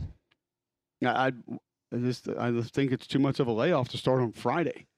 But let's give it a week to hype it. The 2 biggest media markets, and 2 of the top 10 media markets on earth, and we have to hype it up. We need extra time to promote it because nobody's going to be paying attention to it, I guess. But either way, we'll move on. Who are you taking right now, Dodgers or Yankees? I'll take. I guess you know what? Don't worry about it. We got 7 days to marinate on it and talk about it. So we'll figure it out. We'll find out if Shohei is going to start Tune in to game 3-man front for a full NLCS breakdown. I don't know. Like your boy Landrum on Friday, first segment out of the gate, wanted to talk some baseball. He was on the list for a minute, but we got him back on track. You scouting the Braves draft or like what? I don't know. All right, we'll move on, talk a little bit of Auburn offense. But if you're looking to move in and out of a new home, Greg, who should you call? That would be our friends at Crocker Moving Services. They're a local company owned by an Iraq War veteran, Eric Crocker. Crocker believes in hiring movers you can trust to complete full background checks and run drug tests on every single employee. These are good guys, and you can trust them in your home. Whether it's your whole home packed up, move your company headquarters moved across the country, or you just want them to come rearrange your living room, these guys got you covered. They also do deliveries for furniture that you personally need to get to your home. So call or visit them online today for a free quote. The website is CrockerMovingServices.com. That's CrockerMovingServices.com. Support your veterans by choosing Crocker Moving Services for your next move. All right. This Auburn offense, Greg, they did add a few different things. You saw a little bit more. I mean, we've seen Wildcat with different players different times, but doing it with different personnel groupings. You saw more two-back, which I kind of liked. And I know what a lot of people were thinking, and I actually was thinking this while I was watching the film. I was like, okay, I keep 27 going because I knew from seeing the box score that he didn't get the run that we all thought he would or maybe wanted him to get. Jarquez Hunter, 19 carries, 57 yards. A lot of us would say not enough. He did catch 2 passes for 28 yards. And then as the game went on, I started thinking to myself, okay, well, with him acting as a lead blocker 7 or 8 times, probably not why, and not just because he was the blocker, but physically maybe why he didn't get more carries in this game. But I did like a couple of things that they added in the run game. I thought they had the Missouri defense off balance a little bit. There were some bad throws from Peyton Thorne, ducking the pressure the one time. I'm not a big fan of that. Offensive line did not play well. The right tackle situation is laughable. 73 cannot play anymore. He's like, there's a couple guys on this football team that just do not need to play. And 73 is one of them on offense. This is 4 or 5 different games now they've tried this, and let's see if this can work and get him in. It doesn't even get into a stance. And I think this is the second game in a row that the first play of the game was just atrocious.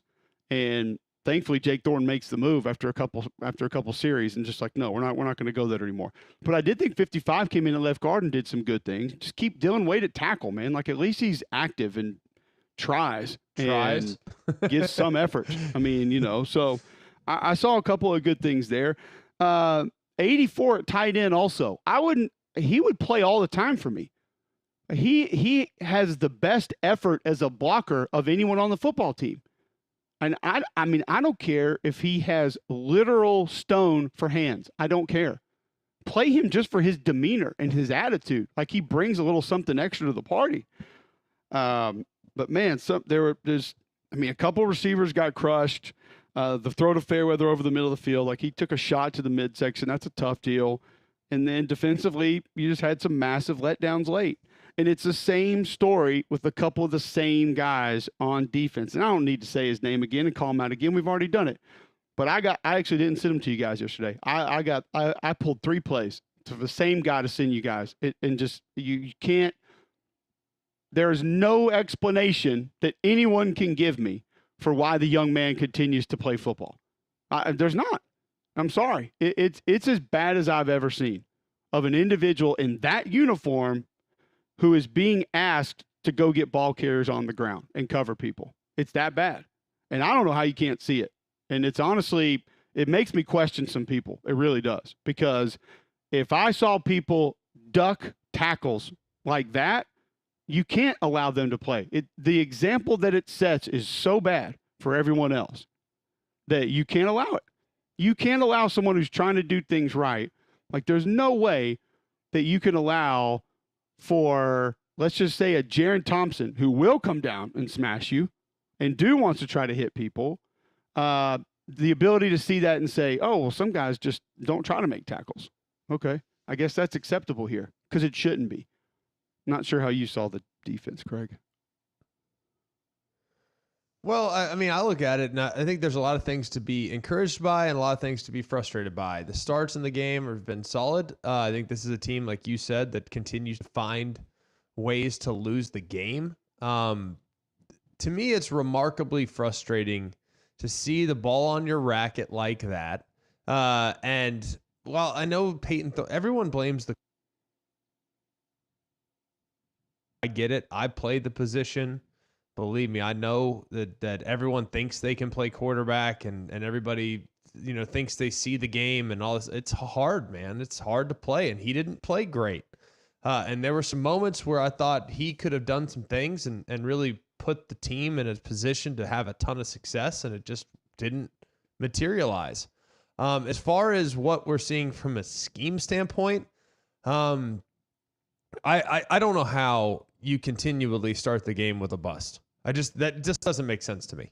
Like that, like you said, how many times, at what point is enough? Like it really, it's unbelievable.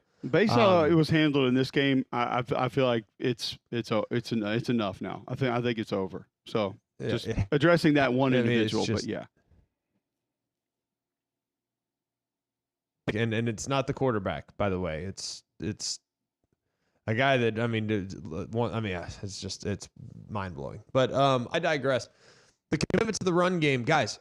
Everyone continues to say, "Hey, why don't we just run it 30 times?" That's not the system. Like, that's not what they do. I mean, and I have buddies texting me all throughout the game, and they're saying, "Well, why aren't we handling it? Why aren't we doing?" It's like, because that's not the offense.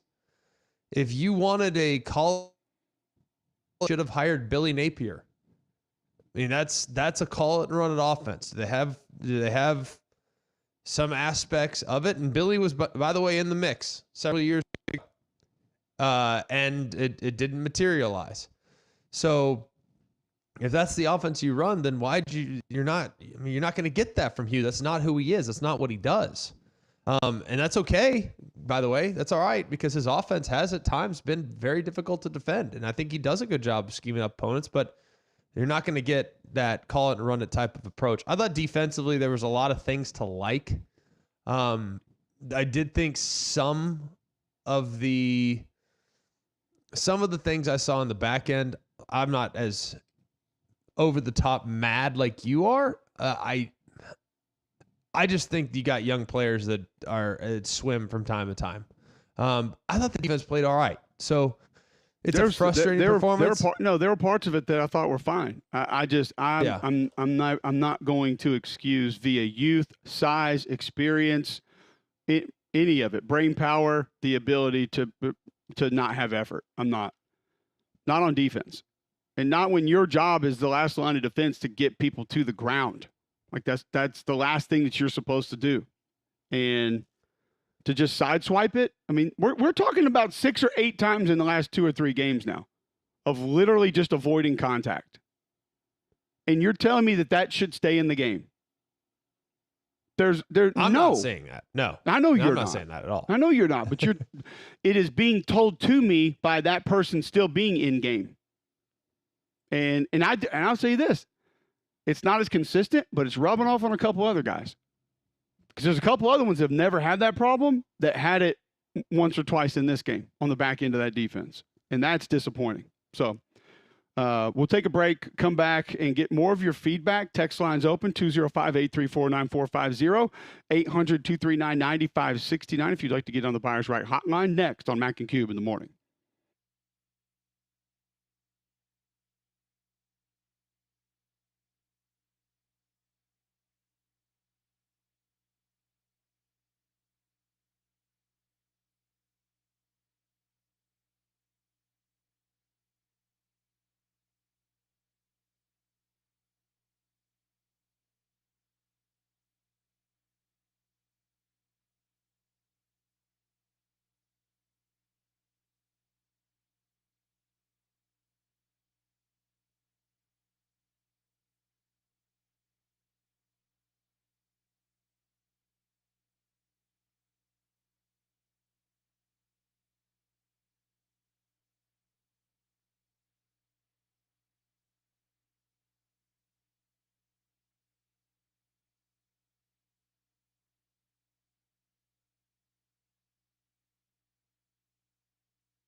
Just a heads up, programming note. I've got an all-timer in the bad box score of the day today. And a big surprise. Okay. That's the last segment of the show. Big surprise and all-timer in bad box score of the day. We were talking here at 9:37 where I am, 8:37 where you are, Monday, October 21st. Jocks 94.5. Listen online, jocksfm.com. Appreciate you guys listening in Montgomery, Sports Radio 740, North Alabama, on Talk Radio 103.9 FM and 7:30 AM The Ump. Also on the app, jocksfm.com, wherever. Tell your home smart speaker, enable the Jock skill. Watch on YouTube, search Jocks 94.5. There were parts that were good. I thought Dorian Mousey played really well. Eugene Asante, specifically when he's asked to pressure, like he's a problem. And that would be my main goal for him, is just attack, because he does it really well. Jalen McLeod, more off the ball, but we talked about how they would probably need him against the stretch play. Didn't defend the stretch play extremely well, but I did think that the main guy that probably needed to affect it, Keldrick Falk, they didn't run it at him a whole lot, but I thought he did some good things. I still think 97 is one of their most underrated players. but just because he does a lot of the dirty work to help other things happen. Jaron Thompson played really well. I mean, he came downhill and he was physical. Jay Crawford, a couple good things in coverage, but he and Keontae Scott had their moments where it's like, we're not sure if we want to go hit somebody right now. And that's where I see the effects of other individuals impacting some of all of it. But it was a really good performance until late in the game, GMAC, when you kind of really needed a stop. And Missouri goes 17 plays, 94 yards in 3 minutes and 40 seconds and takes the lead. I think that is probably what's most frustrating is that in crunch time, in pivotal moments, in gotta have it situations, they combust. And guess what? There's a lot of coaches out there that are trying to find the recipe to avoid combustion. Lincoln Riley's dealing with that. I think Hugh Freeze is clearly dealing with that. I think Lane Kiffin has spent the last 3 or 4 weeks trying to figure out, golly, man, 4th and 7, all I got to do is just defend this deep ball and we win another game. Yeah, that's it. And he can't do it. So I think that there have been a number of different teams that are struggling right now to finish. But, man, I mean, Auburn certainly is at or near the top of the list. All right, let's go to the Buyers Right hotline and visit with Blake in Huntsville. Welcome into the show, Blake. Hey, guys, what's going on? Not much. How are you? What's up, buddy? Good, man. Hey, just to be transparent, this weekend after, I guess, Auburn got that 17-0 lead, or not 17-0, but 17-point lead, I kind of quit watching the game, took my boys fishing. I just knew how that game was going to turn out, I guess. But leading into this, and I guess looking at last year too, it almost seems like sometimes the game's too fast for Peyton Thorne. I mean, what do you guys think? I mean, it's like at that first receiver in open, he has a little bit of pressure. It's just full-on panic mode. You see it that way, Greg? No, I don't. I do think that there are times, I mean, yeah, the game moves fast for everybody. I don't care if you're a 12th-year NFL vet. Sometimes it's moving a little fast. I think Peyton Thorne had one of, if we're ranking his games this year, it was one of his worst performances. Thought he missed a couple throws. Thought there were some layups that he would normally make those throws. Thought he saw the rush a little bit. But all in all, I mean, if I'm ranking my concerns for Auburn, Peyton Thorne is not at the top of the list. So I think you can forgive. I mean, Carson Beck looked pretty dang. Look at the quarterback play across the board this weekend. Quinn Ewers, Carson Beck, Jalen Milroe, Peyton Thorne. Like, there's a lot of quarterbacks this past weekend that didn't exactly light it up. So Brady Cook went to the hospital, though, Greg. Yes. He went to the hospital? Yeah, and came back and played. Yeah, I don't know about that. All I know is that I watched the tape, and you could tell he was hobbled after he turned his ankle on the inside out on the right leg early in the game, and I know he came back. I as far as the television copy and all the other narratives surrounding it, I don't know. But I do know that quarterback play across the board this weekend was not great. Even in victory, Carson Beck didn't play very well at all. Probably his worst game of the year. So I think you look at it, man, Peyton's not my biggest concern. Totally fair. John, let's go to clip 9.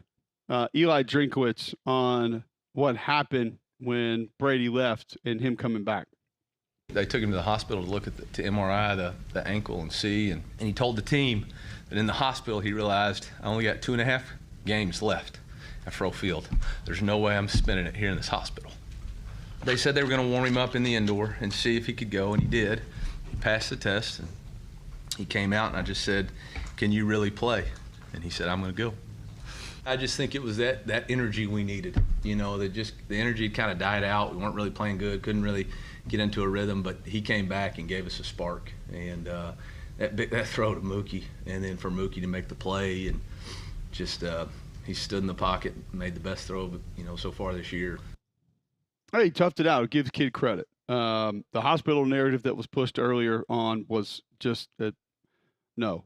However, a lot of why he gave the team a spark was because Drew Pine was 10 of 21 and threw some of the worst balls I've seen in college football this year. Maybe the wind was blowing harder than I imagined. I don't know. But that looked like he had not practiced. And so anything from Brady Cook was going to be better than what they had there. And he's able to come in and find a way to help them get a win. It wasn't a great day on the ground for Missouri. I mean, 81 yards on the ground.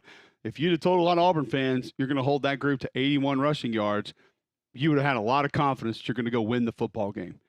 If you would have told a lot of Auburn fans, Greg, you're going to win the turnover battle and hold Missouri to 81 rushing yards and outrush Missouri, you would have had a lot of Auburn fans that were confident that you're going to win that football game. Problem is the total yards were 353 to 286, and you were 4-14 on third down, 0 for 1 on fourth down. So could not maintain possession, and when needed to get the ball back from Missouri late, couldn't do that. But, hey, kudos to Brady Cook for coming back in, toughing it out, playing, getting his team a win. I love the demeanor. I love the mindset of don't have a lot of opportunities left to do this, and he's right. Those things, you should cherish those games, man, because there are not a ton of them. But either way, it keeps Missouri in a good spot heading to Tuscaloosa this weekend. Yeah, I mean, they're alive. I wouldn't say I would have the warm fuzzies on that performance, but they're alive. And right now, with where we're at in the sport, I don't really care about style points. Just survive and advance, because there's a lot of teams that are dropping like flies all over the country. And if you can put one in the win column, then by all means, take it and run. Because, man, the margins are real tight kind of across the board.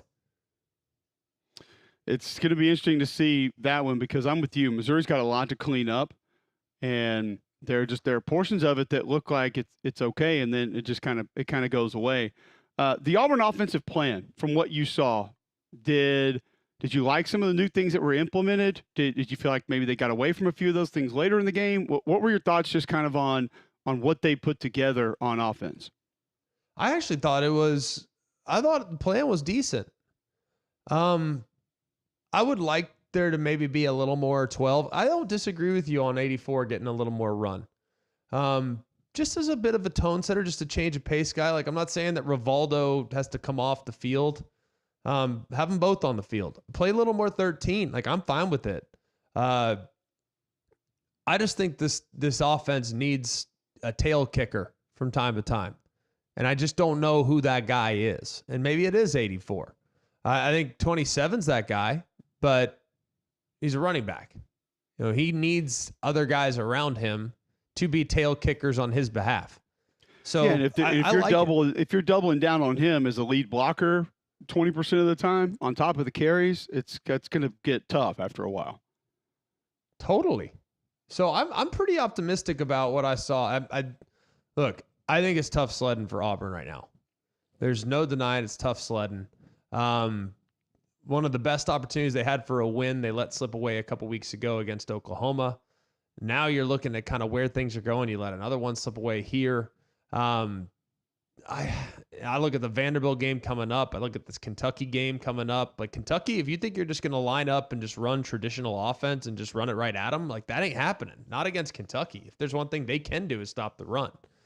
And they're going to defend some of the deep balls, so your heavy play action is not going to be great. And Tavon Ball would disagree, by the way. What's that? So Tavon Ball would disagree that the one thing they can do is stop the run. Well, if Jarquez Hunter wants to gain 40 pounds this week,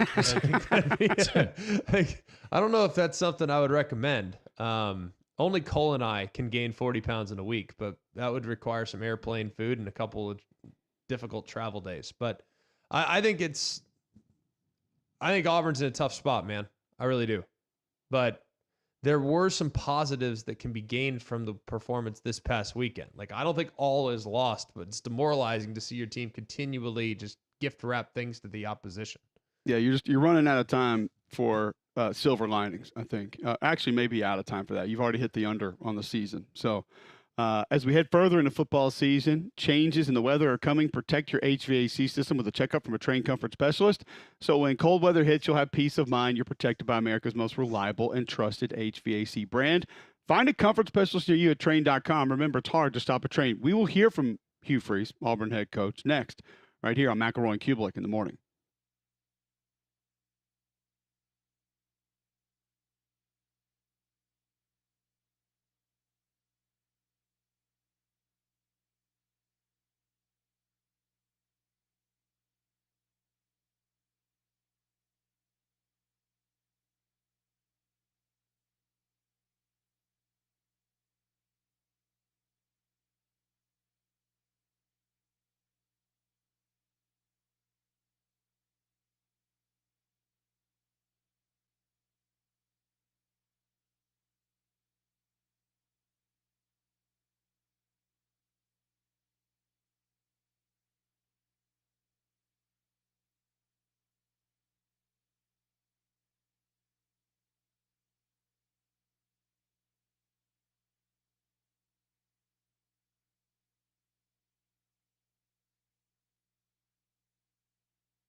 All right, welcome back in. McElroy and Kubelik in the morning.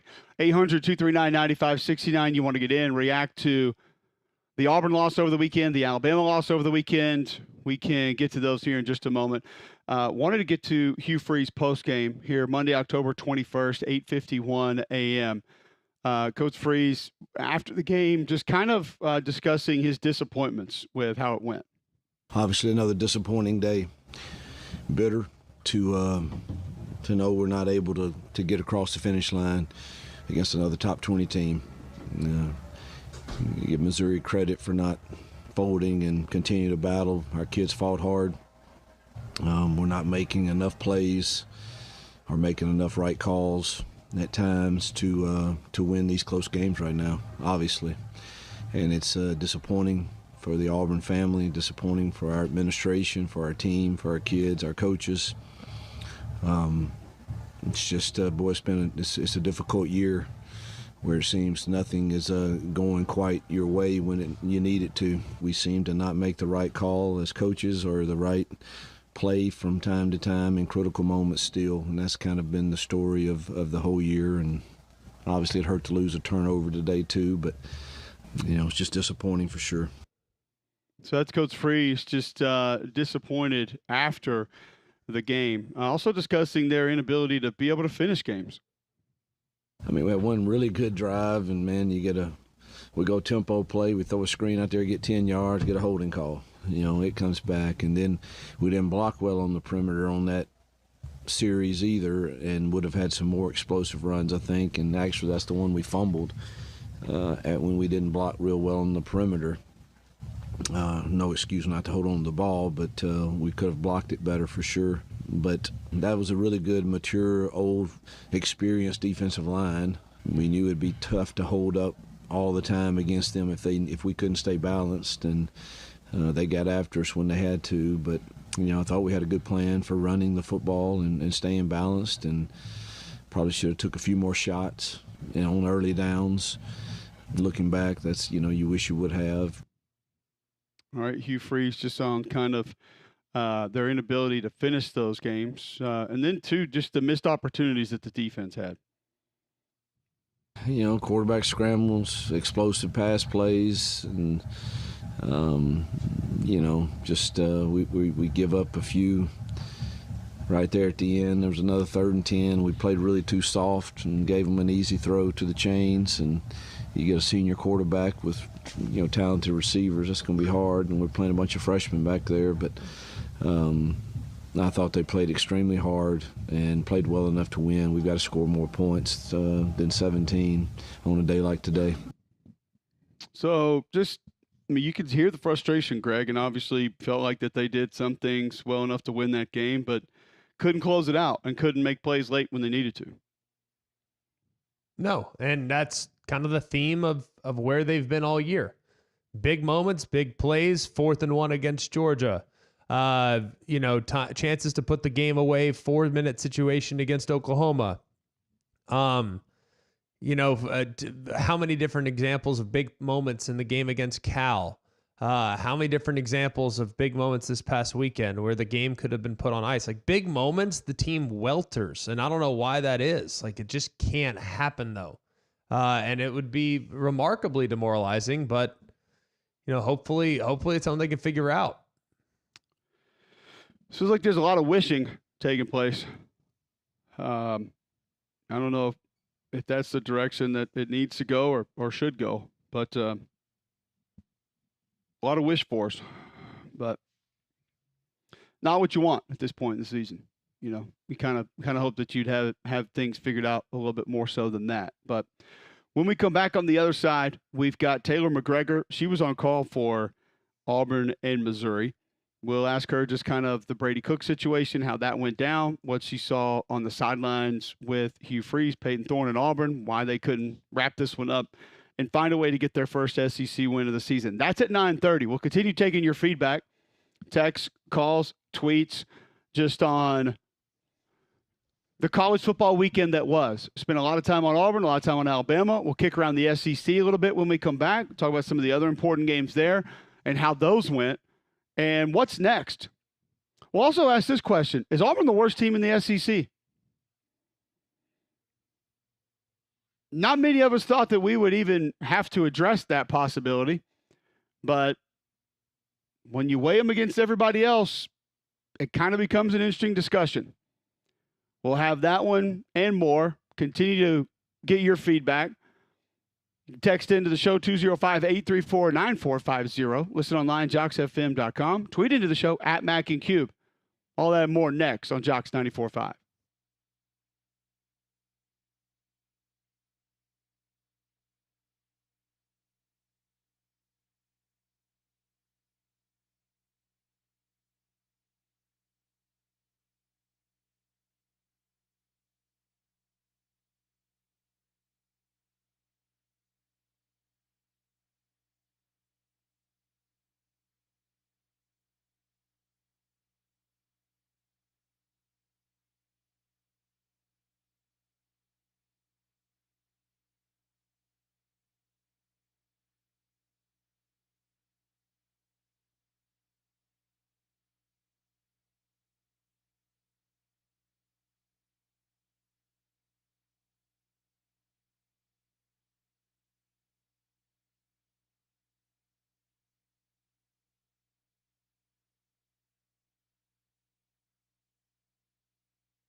All right, welcome back in. McElroy and Kubelik in the morning, 9 a.m., Monday, October 21st, right here on Jocks 94.5. Full bank of your calls that we will try to get to. There's another wild weekend just top to bottom in college football. It's the first time since 2007 that Alabama has had 2 losses heading into October. It's also, Greg, the first time since 2007 that the SEC has had no unbeaten teams heading into October. So if you wanted that kind of a team, or that kind of a season, you might be getting it. And we've got more massive matchups coming the next couple of weeks in college football, and we are not even to November yet. A couple of teams that are extending, though. Pitt, 6-0, first time since 1982. Their quarterback was Dan Marino that year. Navy, 6-0 for the first time since 1979. Some college football news from a coaching situation quickly. And I feel like it kind of gets earlier and earlier every year. But it's already starting to happen now as Oklahoma has fired offensive coordinator Seth Littrell. I get it from the perspective, Greg, that things are historically bad with the Oklahoma offense right now. And when I say historically bad, trust me, I mean it. They've lost 2 straight games by a combined 57 points. And they've scored 12 total points in those 2 games. Oklahoma hasn't lost 3 straight games by double digits since 98. And they haven't lost 3 straight games by 15 or more since 97. Have not scored 10 or fewer points in 3 straight games also since 97. So, yeah, things are bad. But I don't know. You got to do something, I guess. Like, why does this satisfy the fans when the players aren't playing well? Like the individuals, we talked about this with Georgia earlier. The one thing that maybe we had forgotten about with Georgia, they have guys that from a one-on-one perspective, there's not a lot you can do about. Oklahoma has guys from a one-on-one perspective that aren't doing a lot about anything. So I understand that, the whole scapegoat and you have to have, satisfy the fan base, but I just don't feel like that's going to help a whole lot for the next couple of weeks, G-Mac. Fair. And I'm not sure, and I mean, it's one of your own too. I mean, you fire a guy that, played at Oklahoma. It's not on him. I mean, is he in charge of whether or not the receivers are capable of playing? Like the guy, they're without their top 5 wideouts and they have a true freshman quarterback and an offensive line that can't block. So other than that, they got it going. But like, I don't know. The overreaction's a little strong. Just a bit. And, Utah offensive coordinator Andy Ludwig will step down. I imagine that this is kind of an agreed upon deal. I think if there were something going on behind the scenes, personally, they would clarify that to an extent in the release. So maybe do you feel like this is just kind of a nice way of saying we wanted him out? I don't know what the deal is here. It just doesn't make a lot of sense. I mean, he's a good coach, universally respected, almost got the Notre Dame job a couple years ago. Like, everybody likes this guy. And now he's getting let go. He was great 2 years ago, right? I mean, what's he 2 years ago, you had all your tight ends. You had Cam Rising, who at that time was a backup, and everything was great. But now all of a sudden you got this rotating door at quarterback, and you don't have the kind of personnel in the backfield that you did. They ran for 68 yards. They scored 7 points. I know things that you lose at TCU, a team that's now 4-3. I get that part of it, but this seems like awkward timing. I don't know. Maybe it's just me. Will Hall fired by Southern Miss. He was 14-30. The record not great. Like Will, thought he had a good plan as to how to get that thing rebuilt. It's just tough at that level right now, man. I don't really know. You're either ahead of the curve or it feels like you're way behind the curve at that level, Greg. And I'm not sure what you can go get to come in there. You better have some sort of a unique system or some kind of wizard play caller if you're going to be able to get to a place like Southern Miss right now and win a lot of games. It's a tough place, man. I mean, I understand at 1-6, maybe you got to make a move, but man, I'm not sure what you can do to get things going in the right direction in Hattiesburg. All right. So Tyler Watts joins us every Monday to discuss how things went for the Alabama games. He's on the call for radio broadcast alongside Chris Stewart and GMAC also there, Tyler. We've talked to him about this a little bit, but just first and foremost, that environment, that had to be one of the better environments you've seen in a while, calling an Alabama game. It was insane, especially to start the game. That place was as ruckus as I've ever experienced, and you know, my memories of Neyland Stadium were always that it was a big stadium, but not necessarily the loudest. But that fan base has definitely turned things around here in the last couple of years. And I guess simply because they didn't have a whole lot to cheer about for 10, 15 years, but they definitely do now. The stoppage of play, though, Greg probably agrees with this, is crazy how replay is like killing atmosphere at games. And I understand it's a necessity. It has to happen. But there was a couple of instances early on where, man, that place was going, and then all of a sudden there was a stoppage of play, and they just couldn't pick it back up. But yeah, it was a great atmosphere. What do you make of the? I'll just kind of give you an open floor here, Tyler. Like, what do you make of the performance this past weekend, offensively, defensively? Like, what's your takeaway?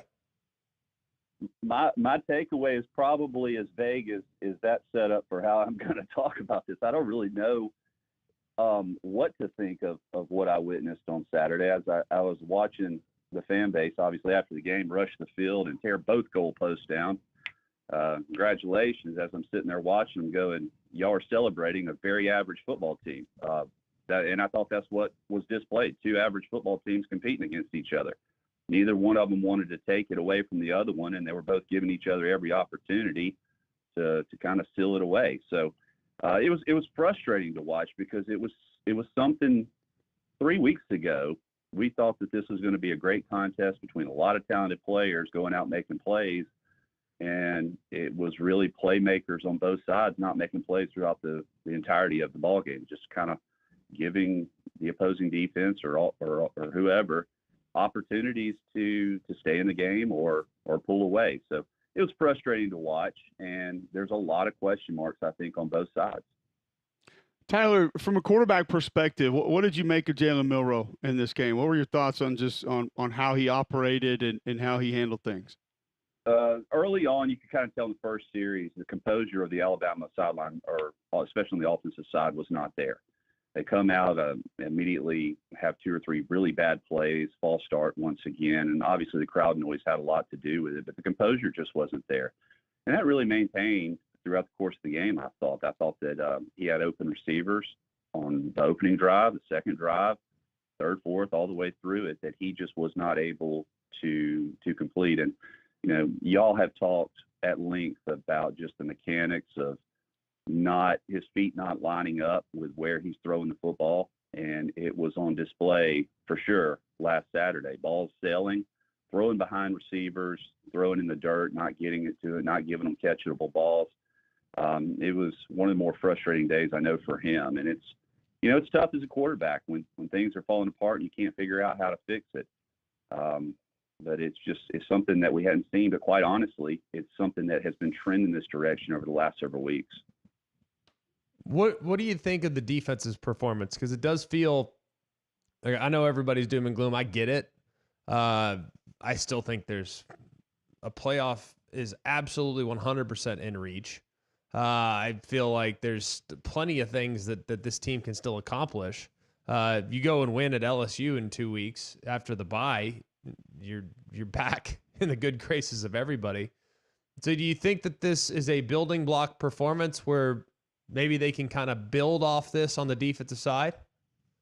All right, two things. First of all, and we kind of talked about this in the post game, we love to talk about the bigger picture with the playoffs and everything, but until this football team gets more disciplined and they start paying more attention to detail and executing properly, the playoffs is not the concern, and that's really not the goal. It's got to be the immediate, how do I get better today?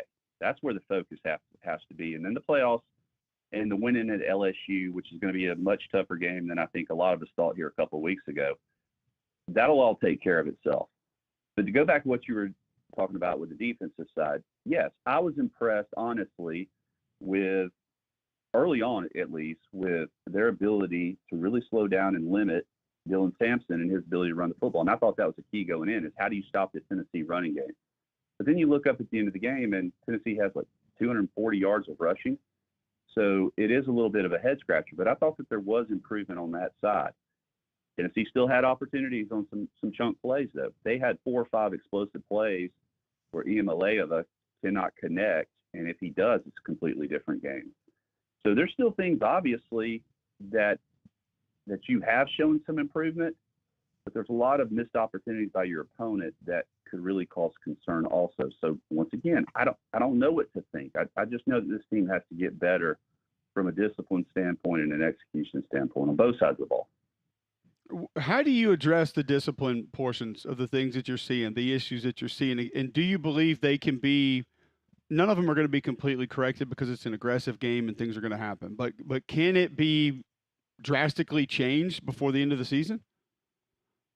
I don't know, man. I mean, we've all been on those teams that, for whatever reason, are just more penalized than other teams. And you try to put your finger on it. You do push-ups, you do up-downs, you run after practice. But it really doesn't necessarily change the focus pre-snap. And I agree. Holding penalties are going to happen. Pass interference is going to happen. Face masks are going to happen. But it's the false starts of putting yourself after a turnover where you take the ball over at the 35-yard line, and all of a sudden you're punting from the 45 because of, a false start and a holding penalty.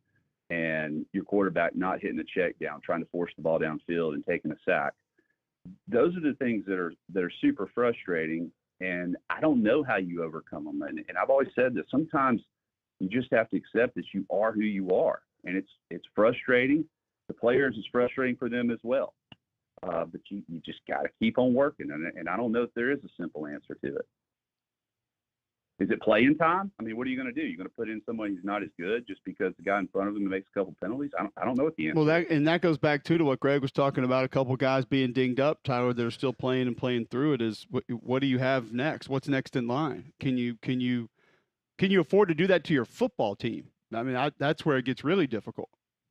Yeah, maybe you could in the first week or two, but here you are in the meat of the schedule, and you can't do that.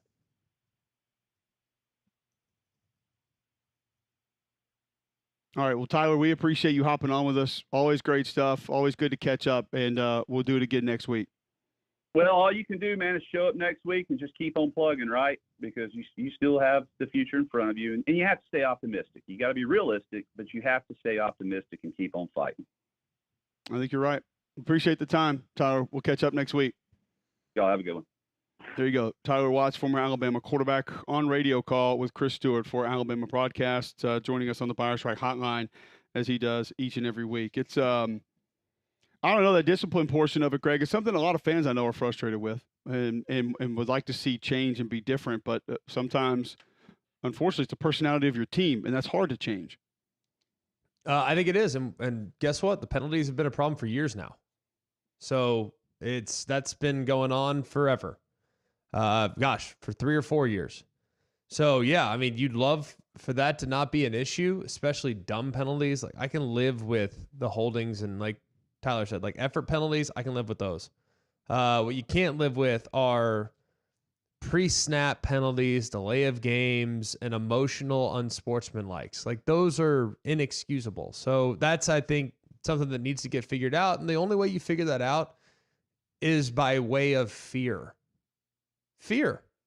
I mean, you have to be borderline scared to walk to your sideline if you create a selfish penalty like that. You know what I mean?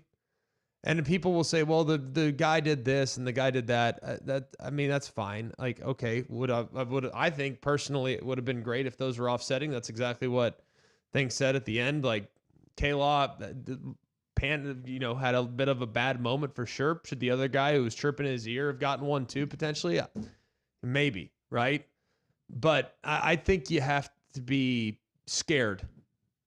And I don't know how much fear there is right now amongst this Alabama team. Fear of being replaced. Because I can tell you this.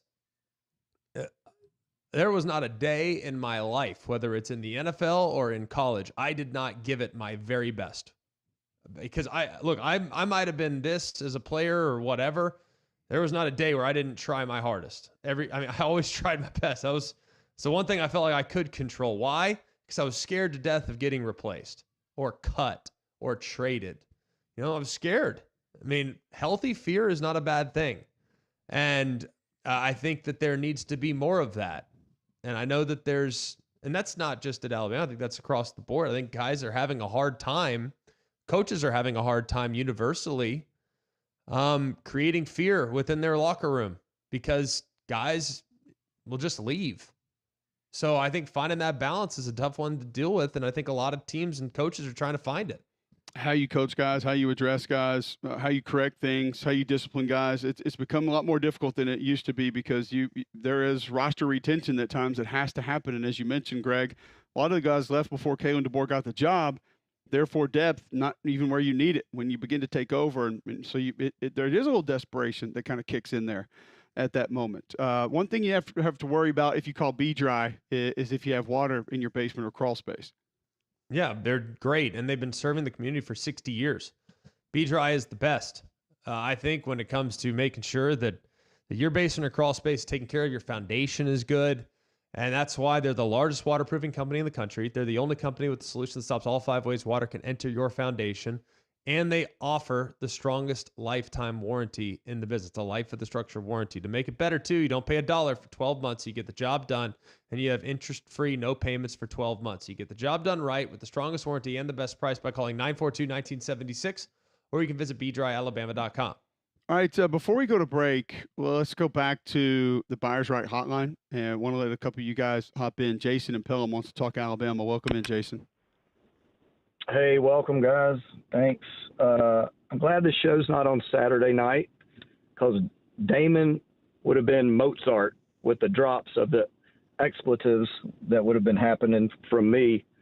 I am so over this team, but where I'm at with this whole thing, it's like in the job market, right? Like you've got your boss that's really tough. You hate your job. You don't love it, but you're making money. You're doing this, and all of a sudden you get a new boss, right? He comes in and everything's a little lighter, everything's a little easier, and people start slacking doing this. Then all of a sudden the performance of the job goes down. You don't have any work and you can't go buy groceries. I feel like that's where we are with this football team. And if you had to put it in a music perspective, it's like Journey and then you get a new singer, right? All the players are the same. Everybody else in the band is the same, but yet the singer's different. And it starts just losing its momentum. You don't really like to listen anymore. It's just, that's where we are with this whole thing. And the loss of control, it's bothering me. It's like, if you're going to have people over this weekend, watch. Like 2-3 weeks ago, it's steaks, shrimp. I mean, now we're going to be buying appetizers from Sam's that are pre-made and just heating them up for Missouri. It's embarrassing to watch a player fake an injury. Like, who are we anymore? It's embarrassing. Like, I don't want to be a part of a fan base. Like, it embarrassed me in front of everybody I had over when a guy's being forced to lay down on the football field to fake an injury because you ain't got enough discipline as a coaching staff to know who's supposed to be in and who's supposed to be out. It's just awful. It's embarrassing. Tired of it. Thanks. Jason, your thought? Oh, never mind. He hung up. Okay, he's frustrated. Andy in Wetumpka is calling for Bama's. Let me address something. Okay, hold on, Andy. 1 second. Hold on, Andy. Hang on. I mean, the officials are and I'm not like some officiating expert. Our officiating expert, Matt Austin, said the officials screwed that up because when you come off the sideline and you run your personnel grouping on the field, it looked like they were going to be in 12 personnel or whatever, 11 personnel. They run them out on the field, and all of a sudden they're in a different personnel than what you anticipated. Then the official has to give Alabama time to make sure they have the right personnel on the field. So, like, you could say that was on the official and our officiating expert, who, by the way, the officiating experts always have the officials back most of the time because very rarely do they go against the officials in the game. Very rarely. And he said, yeah, they screwed up the substitution technique. So that one was not. I don't like seeing fake injuries. I called it a fake injury the second I saw it. It was a fake injury, but Kalen was losing his mind because the official screwed up the technique with substitution. So that's one thing I would say. All right. And about that one. Yeah, it's frustrating, no doubt. Andy in Wetumpka calling for Bama's What's demise, going on, Andy? Greg? Yeah, What's up, how buddy? y'all doing this morning? Doing good. well. Hope y'all had a wonderful weekend, enjoying this nice weather. But, that's about the only good thing I think we got going for us in the state now. But anyway, Greg, you mentioned something about player discipline, and that's just going to be the norm now, and unfortunately in college football. I mean, face it, Greg. I mean, if you made a mistake out there on the field, you feared running to that sideline and staring in the face of Nick Saban. And now these coaches today, they have to coddle these players, and I've seen that especially with Alabama now. It's that drive's not there like it used to be. That killer instinct's not there no more. That making adjustments and totally taking over a ball game is over with. I don't see it anymore. And I'll be quite honest with you. Alabama can have 2 bye weeks off the way they're playing right now before they go to Baton Rouge, and LSU's going to stomp them. I mean, Alabama will not make the playoffs this year. I mean, I don't see that. I don't see the drive in players. I don't see the discipline, and it's something now that I think that's going to be the norm of college football. I mean, because these players, you get onto them, but they can sit on the sideline and Lane Kiffin can be recruiting them from the cell phone, sitting there on the bench, and they can leave. I mean, that's just the norm that we got today, and I don't see it getting any better. I don't know what your take is on that, but as far as Auburn, I see a lot of good players on the team, on a lot of effort put on the field. But I also don't think the coaching staff is putting the best foot forward. I think Hugh Freeze is way over his head, and especially now. And that's just a norm. College football, as I see it, and I'm 54 years old, it's nothing like I grew up with. It's nothing like what I experienced as a young adult, and it's changing so fast that who knows what it's going to look like 3 years from now. Y'all can give us your take on it, but I appreciate your time.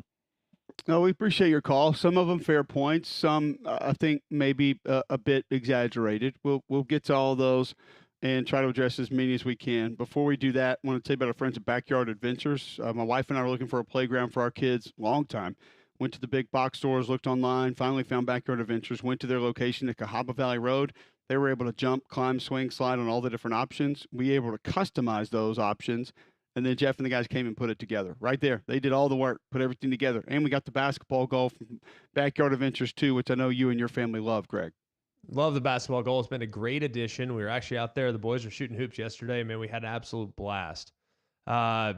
Just really appreciate the guys at Backyard Adventures for giving us that opportunity on the perfect days, these perfect weather days, to spend time outside together as a family. I'm not sure there's more you could ask for. So go and see them off Cahaba Valley Road, or you can go online at backyardalabama.com.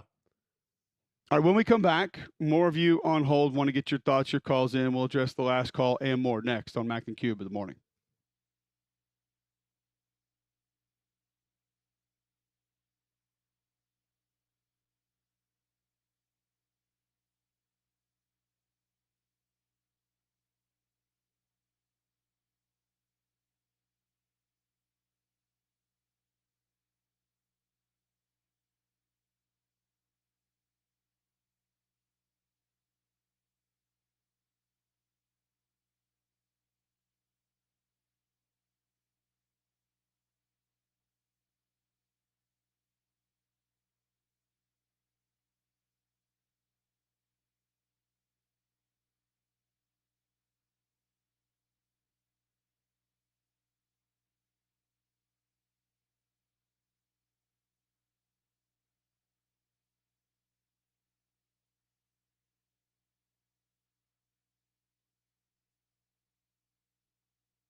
All right, welcome back in. McElroy and Kublik in the morning. Quickly, Greg, per our last caller, I think there are going to be a lot of issues like that in today's college football. So you have to learn how to manage it, manage people, manage egos. Have to have people on staff that I think that is their primary responsibilities, understanding the temperature of the room, understanding who wants out, understanding who's out there to go get if you do lose someone. That's why the general manager spot, I think, is becoming more valuable. And as we explained it to some folks, a lot of those GMs, a lot of those people with the funny, weird new titles, kid comes in making a demand on NIL, you say, hey, go down to Joey's office. That's he you guys know he does all that. I don't even know what's out there. I'm not even sure how we're doing that. And that takes the head coach out of it. And that all of a sudden it's not his responsibility anymore. Not that he doesn't have any say in who stays, who goes, if it is your choice, but you have to offset a little bit of that responsibility, and you can't let your head coach be the bad guy in every instance. No, I think that's the problem. I think you have to have guys in the facility that have been in those shoes. I'll just speak from Alabama's perspective. I think it's really important that Josh Chapman and Denzel Duvall, the guys that have Nick Perry, the guys that have been in that locker room, they have to be the enforcers, because the head coach, you're in a tough spot. It's really in a tough spot, man, because these guys can do whatever they want. They really can. And guess what? When your team's not talented and there is a big drop off from the 1s to the 2s, and people continue to say oh, they're talented. Look at the star ranking. Look at the 247 composite. Guys, I'm just telling you, as someone that has been going to Alabama practices for 20 years, this team is among the least talented. I'm just telling you that. And it's okay. They can get there. They have good young players, but they're young, and they're really, really young, and that's hard in some spots. So it's a real thing, man. It's a real thing. They're good kids. They're working their tails off. They're playing hard. They're practicing hard. I went to practice on Thursday last week. The tempo and the energy and the urgency was fantastic.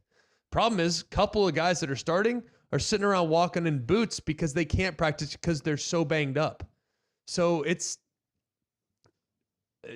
I'm just telling you, be careful being overwhelmingly critical when you don't know the circumstances of what's going on behind the scenes, because it's tough sledding right now for sure. All right, before we move on, I want to tell you guys about Game Day Men's Health. If you are lacking sleep, if you lack energy, if you're feeling on edge, Game Day Men's Health might be able to help, because those could be the effects of low testosterone. A lot of guys experience this, and they want to help you. How can they help you? Go to GameDayMen'sHealth.com right now. Schedule a free consultation. With that, you get a free testosterone test and a free PSA test. Right there, you get a baseline of your health for nothing at Game Day Men's Health. And then they have multiple programs that they can help you with for multiple issues. You can save 10% on any of those programs by mentioning Cube when you stop by. Locker room environment, low stress environment, great people in there. They want to help you feel better. Get that no-charge consultation today at GameDayMen'sHealth.com. Free testosterone and PSA test with that. And always keep in mind, minimal upfront cost for the programs that they offer at Game Day Men's Health. GameDayMen'sHealth.com. Tell them you've heard about them right here on McElroy and Kublik in the morning. Bobby in Alabaster would like to chime in. Welcome into the show, Bobby. Greg, I just kind of want to echo what you just said. I've been an Alabama fan since the mid-'80s.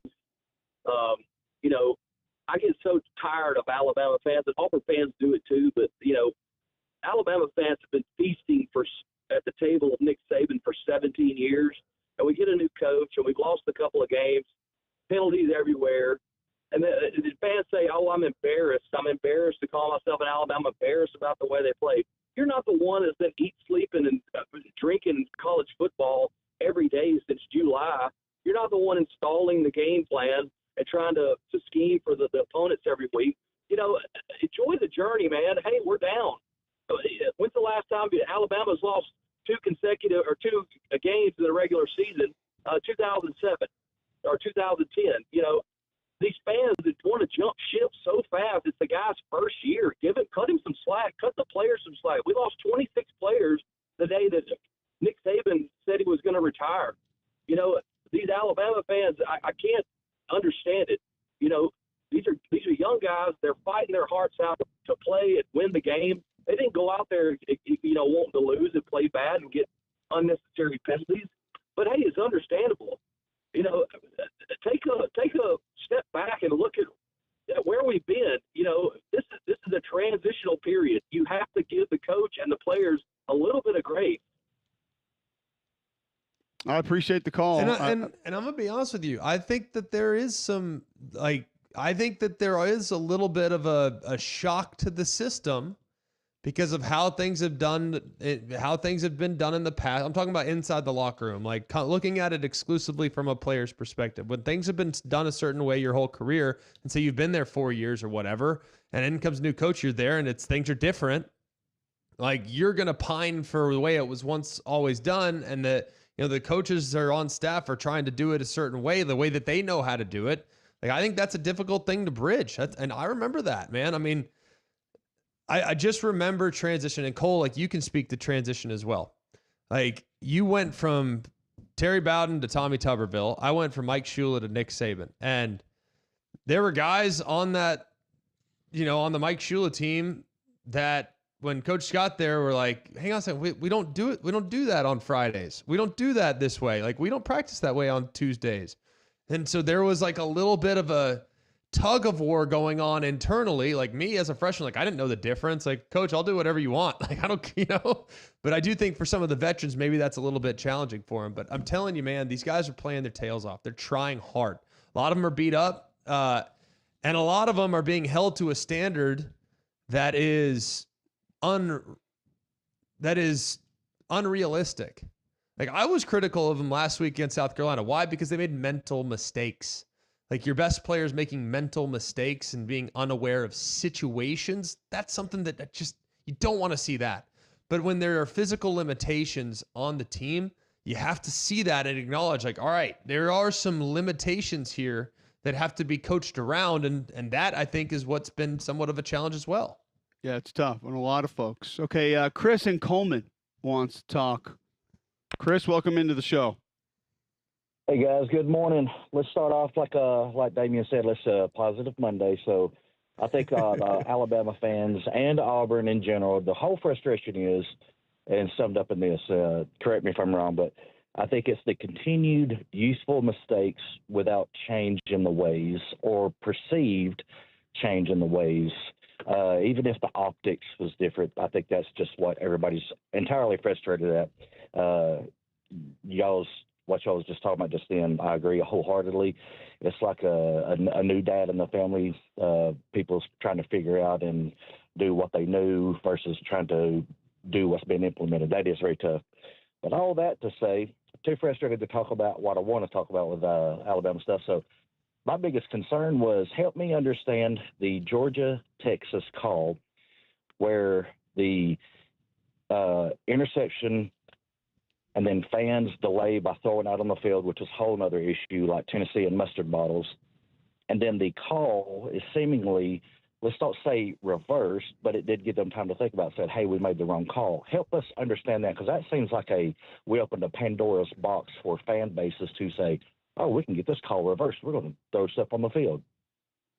Yeah, there's a lot to this one. I appreciate you bringing it up because we haven't really addressed this yet, G-Mac. John, do we have Kirby after the game talking about this? We do, brother. Let's hear Kirby Smart first and foremost. If you missed this play, it was called defensive pass interference initially. Yes, DPI. And ball intercepted, taken back. And this is Kirby Smart discussing it after the game once that call was reversed. He just said the guy got it wrong, or the guy called it on the wrong guy, which it took him a long time to realize that, So it's one of those things that I don't know what I'm allowed to say and not say, so I won't comment because I want to respect the wishes of the SEC office. But I will say that now we've set a precedent that if you throw a bunch of stuff on the field and endanger athletes, that you got a chance to get your call reversed. And that's unfortunate because, to me, that's dangerous. That's not what we want. And that's not criticizing officials. that's what happened. It's just what happened, and I think I think those are fair. That's fair commentary from Kirby Smart, G-Mac. I think it's totally fair, and I think here's the thing about this: the optics, right? The optics make it look so much worse. Like, they did not change their call because trash was thrown on the field. They changed their call because the trash being thrown on the field led to them having more time to discuss amongst each other in a private group to make sure that it was sorted out and executed properly. So it's really, the optics are terrible, but the execution was not really that bad. So I don't know your thoughts on it. Like, I think it's a really tough situation because I don't know. I always try to think like, all right, how could you have done it better? And I really don't know. Outside of saying, yes, we're overturning it immediately, but sometimes those things take a second or two to have a conversation. Like, you see officials huddle up on the field all the time and discuss things and then pick up flags. It just so happened that it happened after trash and debris was thrown onto the field. You know what I mean? Yeah, here, all right, statement from the SEC office read, with 3:12 left to play in the third quarter, Georgia-Texas game. Texas intercepted a pass at the Georgia 46-yard line, returned it to the Georgia 9. Texas was flagged for committing defensive pass interference on the play, which resulted in Georgia maintaining the ball the first down. The game officials gathered to discuss the play, which is permitted to ensure the proper penalty is enforced, at which time the calling official reported that he erred and a foul should not have been called for defensive pass interference. Consequently, Texas was awarded the ball at the Georgia 9-yard line. While the original evaluation and assessment of the penalty was not properly executed, it is unacceptable to have debris thrown on the field at any time. The disruption of the game due to debris being thrown onto the field will be reviewed by the conference office related to SEC sportsmanship policies and procedures. Texas would be fined, I believe, $250,000 for that. So that also took place. I agree with you, the timing of it, and like Kirby said, a precedent potentially being set, not good at all. Don't want that. Don't want to have to. But it's really more optics than it is precedent. You know what I mean? Like, I don't think that the call changed because stuff was thrown on the field, but it looks like it was. It looks like you know what I mean? That's what gave them the time to discuss it. You're right. Yeah, absolutely. Tell our listeners about Bromberg's quickly, G-Mac.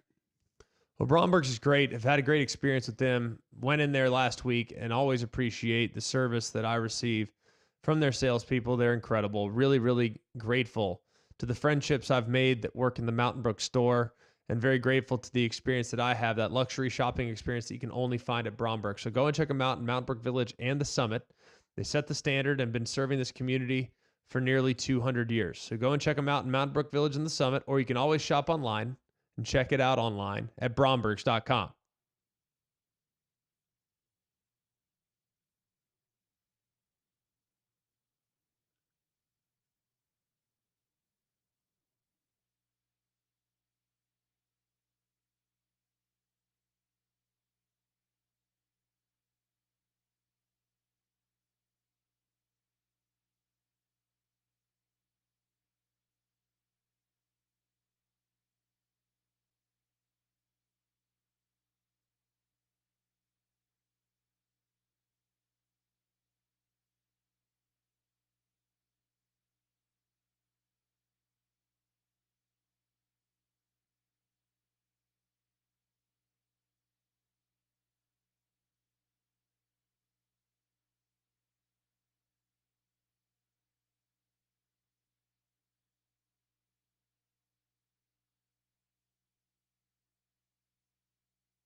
All right, welcome back in. McElroy and Kubelik in the morning, 10:44 a.m. right here on Jocks 94.5.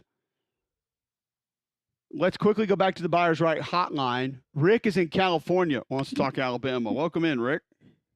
Morning, guys. Good morning. How was your weekend? Weekend was pretty good. Well, listen, let me start off by saying I'm an old man. I've been an Alabama fan longer than you two have been alive, over 60 years, and that ain't changing if I lived another 60 years. But having said that, you got a new coach, new staff, new schemes. You lost your best defensive and offensive players, and you're just going to, just roll it out there, and you're going to be a playoff and a national title contender. I predicted 9-3, possibly 8-4. And I don't let 20, 18, 20, 21-year-olds have anything to do with my emotional state, okay? After the game was over, I was like, damn, bummer. What's for dinner? I mean, come on. It's a college football game, for God's sake. And these people that are coming on thinking that the world's coming to an end. I have trust in DeBoer. I'm a little worried about some of the staff and the team. He'll get it all straight. I mean, this, like Greg said, this team had challenges coming in. There was a lot of issues on both sides of the ball for just various reasons. Plus, like I just said, you got a whole new scheme on both sides. So everybody needs to pump the brakes. This was not going to be their year. Give this guy some freaking time. He's been there for, a cup of coffee? And everybody says, oh, my God, I've never seen anything like it in my life. Now, I do say there's issues, and I've been pointing them out. I'm not a everything's, crimson-colored glasses type thing, but, I mean, to hear these people, it's just, Greg, am I right? I mean, come on. This is Look, I'm Thank you, Rick. as someone that quite literally collects a check off fanaticism, I'm great with people caring, right? Like, I care greatly. I think, I don't want people to just be, the last thing I want in college football is for people to feel indifferent about anything, right? So I really, really appreciate that people care and they want what's best for not just, they want what's best for their team. So I'm great with the fanaticism, but what I would say is that in order to coach the way you want to coach, and if you, like everyone always just says, well, just get him out of there, to pull him out.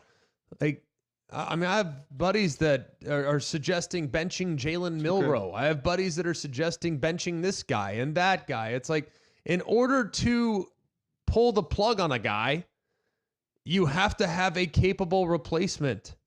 If you are trying to strike fear in your team because you want them to change their behavior, like stop doing dumb things on the field, you need to have an adequate replacement. Like, guess what? If, I'm trying to think of like a quarterback from, like, put it this way, Jalen Hurts isn't getting pulled at halftime of the national championship game for Cooper Bateman. Okay? Like, he's getting pulled for Tua Tagovailoa. That's how you create fear, by having depth where guys are looking over their shoulder every day when they walk in the facility because, man, guess what? If I don't practice well today, this freshman named Daron Payne is going to replace me. And they don't have that right now, and they haven't had that for years. Why do you think the discipline started to wane in the last few years? You can say it's a Kalen problem. I would recommend looking back a little bit further. It's a lack of depth problem. And that has been a problem now for, years. So I think it's something that can get addressed. It's just going to take some time, and you have to have a bunch of really good recruiting classes stacked because you got to have capable replacements for guys that either don't do what they're supposed to do, don't execute the way that they're supposed to execute, and don't perform at a level that is becoming of a championship caliber football team. All right, we got to get to a break. We'll be back with more right after this.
All right, welcome back in. McElroy and Kublik in the morning, 10:52 a.m. Monday, October 21st, right here on Jocks 94.5.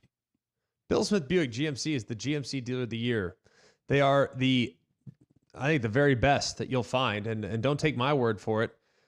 Take GMC's word for it. General Motors has named them Dealer of the Year 7 times. That's the national champion 7 times. You think about how amazing that is. There's not a single other dealership here in the Southeast that has won it. They've won it 7 times. It's really amazing. That's why they've sold more GMCs than anyone in the Southeast the last few years, and why you can go get a brand new GMC Sierra 2500 Ultimate Denali for $9,000 off the sticker. It's nearly 10% off the sticker on a vehicle that is top of the class. Everybody wants them. They're beautiful. They're an amazing vehicle. You get it for nearly 10% off and 3.9% for 48 months. Take the short drive up to Coleman. You can also have it delivered right to your driveway at Bill Smith Buick, GMC.com. All right, we'll get back to bad box score tomorrow. Let's continue getting to some of your calls. Justin is in Tuscaloosa, wants to chime in on Alabama. Welcome in, Justin. Hey, good morning, guys. How y'all doing? Good morning. What's up, buddy? Yeah, man, I just noticed. Do you think Milroe is hurt? Because I think it was with the Vanderbilt game that you called, Cole, that he got hit in the leg on a delivery, got up kind of gimpy. And just, I've had a couple people ask me this. Since. Yeah, I've had a couple people ask me, Justin, but I'm not gonna. I don't have anything to my knowledge. Also, haven't really gone around trying to find out because I haven't heard anything about it. But I'm not going to speculate that he is because I don't know. I have no idea. Greg, you. I haven't. I don't know. I've had a lot of people ask me too. I really don't know. All right, John. I know about a lot of other injuries that guys have, but that's not one that I've heard of. John in Tuscaloosa wants to talk Alabama. Welcome into the show, John. Hey, guys. Thanks. Couple things. It's just crazy to hear the different from like generation to generation. People like Gen X and Boomers calling in, complaining about Alabama and how they're embarrassed. I mean, I think it's just ridiculous. If I close my eyes on how I envision them being dressed, they're in blue jean shorts and white New Balances, but I digress. I wanted to see what you about guys Air thought Monarchs? on. Are you okay with those? Let's say, hang on, that's it. I'm not wearing my white New Balances anymore. I was going to wear them, but that's fine. Cold's not either. I wanted to get y'all's point on 2 things that I see. You know, I try not to be the guy that's sitting there drinking beer, eating chicken wings, that's criticizing everything. But I did see a couple things past couple of games that I obviously want to get y'all's professional opinion on. From an offensive side, it's been going on the past couple of games. Like, I feel like you'll see 8-9 guys up at the line of scrimmage. Like, they're not even timing it up as far as like blitzing when Alabama's on offense. But like, it's clear as day that they're about to bring the house. And as soon as Jalen snaps the ball, he's running for his life. So I just don't understand what that entails pre-snap, you know, moving guys around or call at the line of scrimmage. In the Tennessee game specifically, it looked like Jalen, I don't know if it was crowd noise or what, but he was changing the play or doing something. And then every time the play clock was running down, then as soon as you'd snap the ball, there was miscommunication. He was running for his life. And then from a defensive standpoint, I felt Alabama's defense played really good. A couple third down obviously didn't go their way, but it'd be like 3rd and 5 or 3rd and 6 on defense, and I would see the top guy at the top of the screen would just run a quick little slant. And I don't know if it's just expected for the corner to get there, but they're playing like 10 yards off in that situation. I don't know if that's expected or what. Again, I try not to criticize while I'm sitting on the couch and these guys are, you know, getting paid to do what they're doing. But wanted to get y'all's opinion and see what y'all thought on those 2 fronts. Appreciate it. On the first one, John, I mean, simulated pressures are everywhere. You see Georgia stem to some different fronts and then bring that pressure, and it was an issue for Texas. If you took that mindset that you just stated, then Peyton Thorne completes that pass to Cam Coleman against Oklahoma, and Auburn wins the game. But they didn't blitz. They dropped back. So it's a guessing game. It may look like they're coming, but that's not always the case, G-Mac. No, it's not. And I think it's tough. But, yeah, having some blitz beaters, you would like for that to be a big part of where they're at moving forward. So, yeah, that'd be something that'd be really beneficial. Hey, your CBD store has products for arthritis, anxiety, products that help you sleep a little bit better at night for you or your pet. Largest brick-and-mortar CBD retailer on planet Earth, the Trim by SunMed, in stock now to help you lose a little bit of weight if you need to. Your CBD store first company of USDA certified organic oil supplements. Check out one of their 4 locations today. Your CBD store where good health hits home. We're back tomorrow morning. 3-Man Front is next.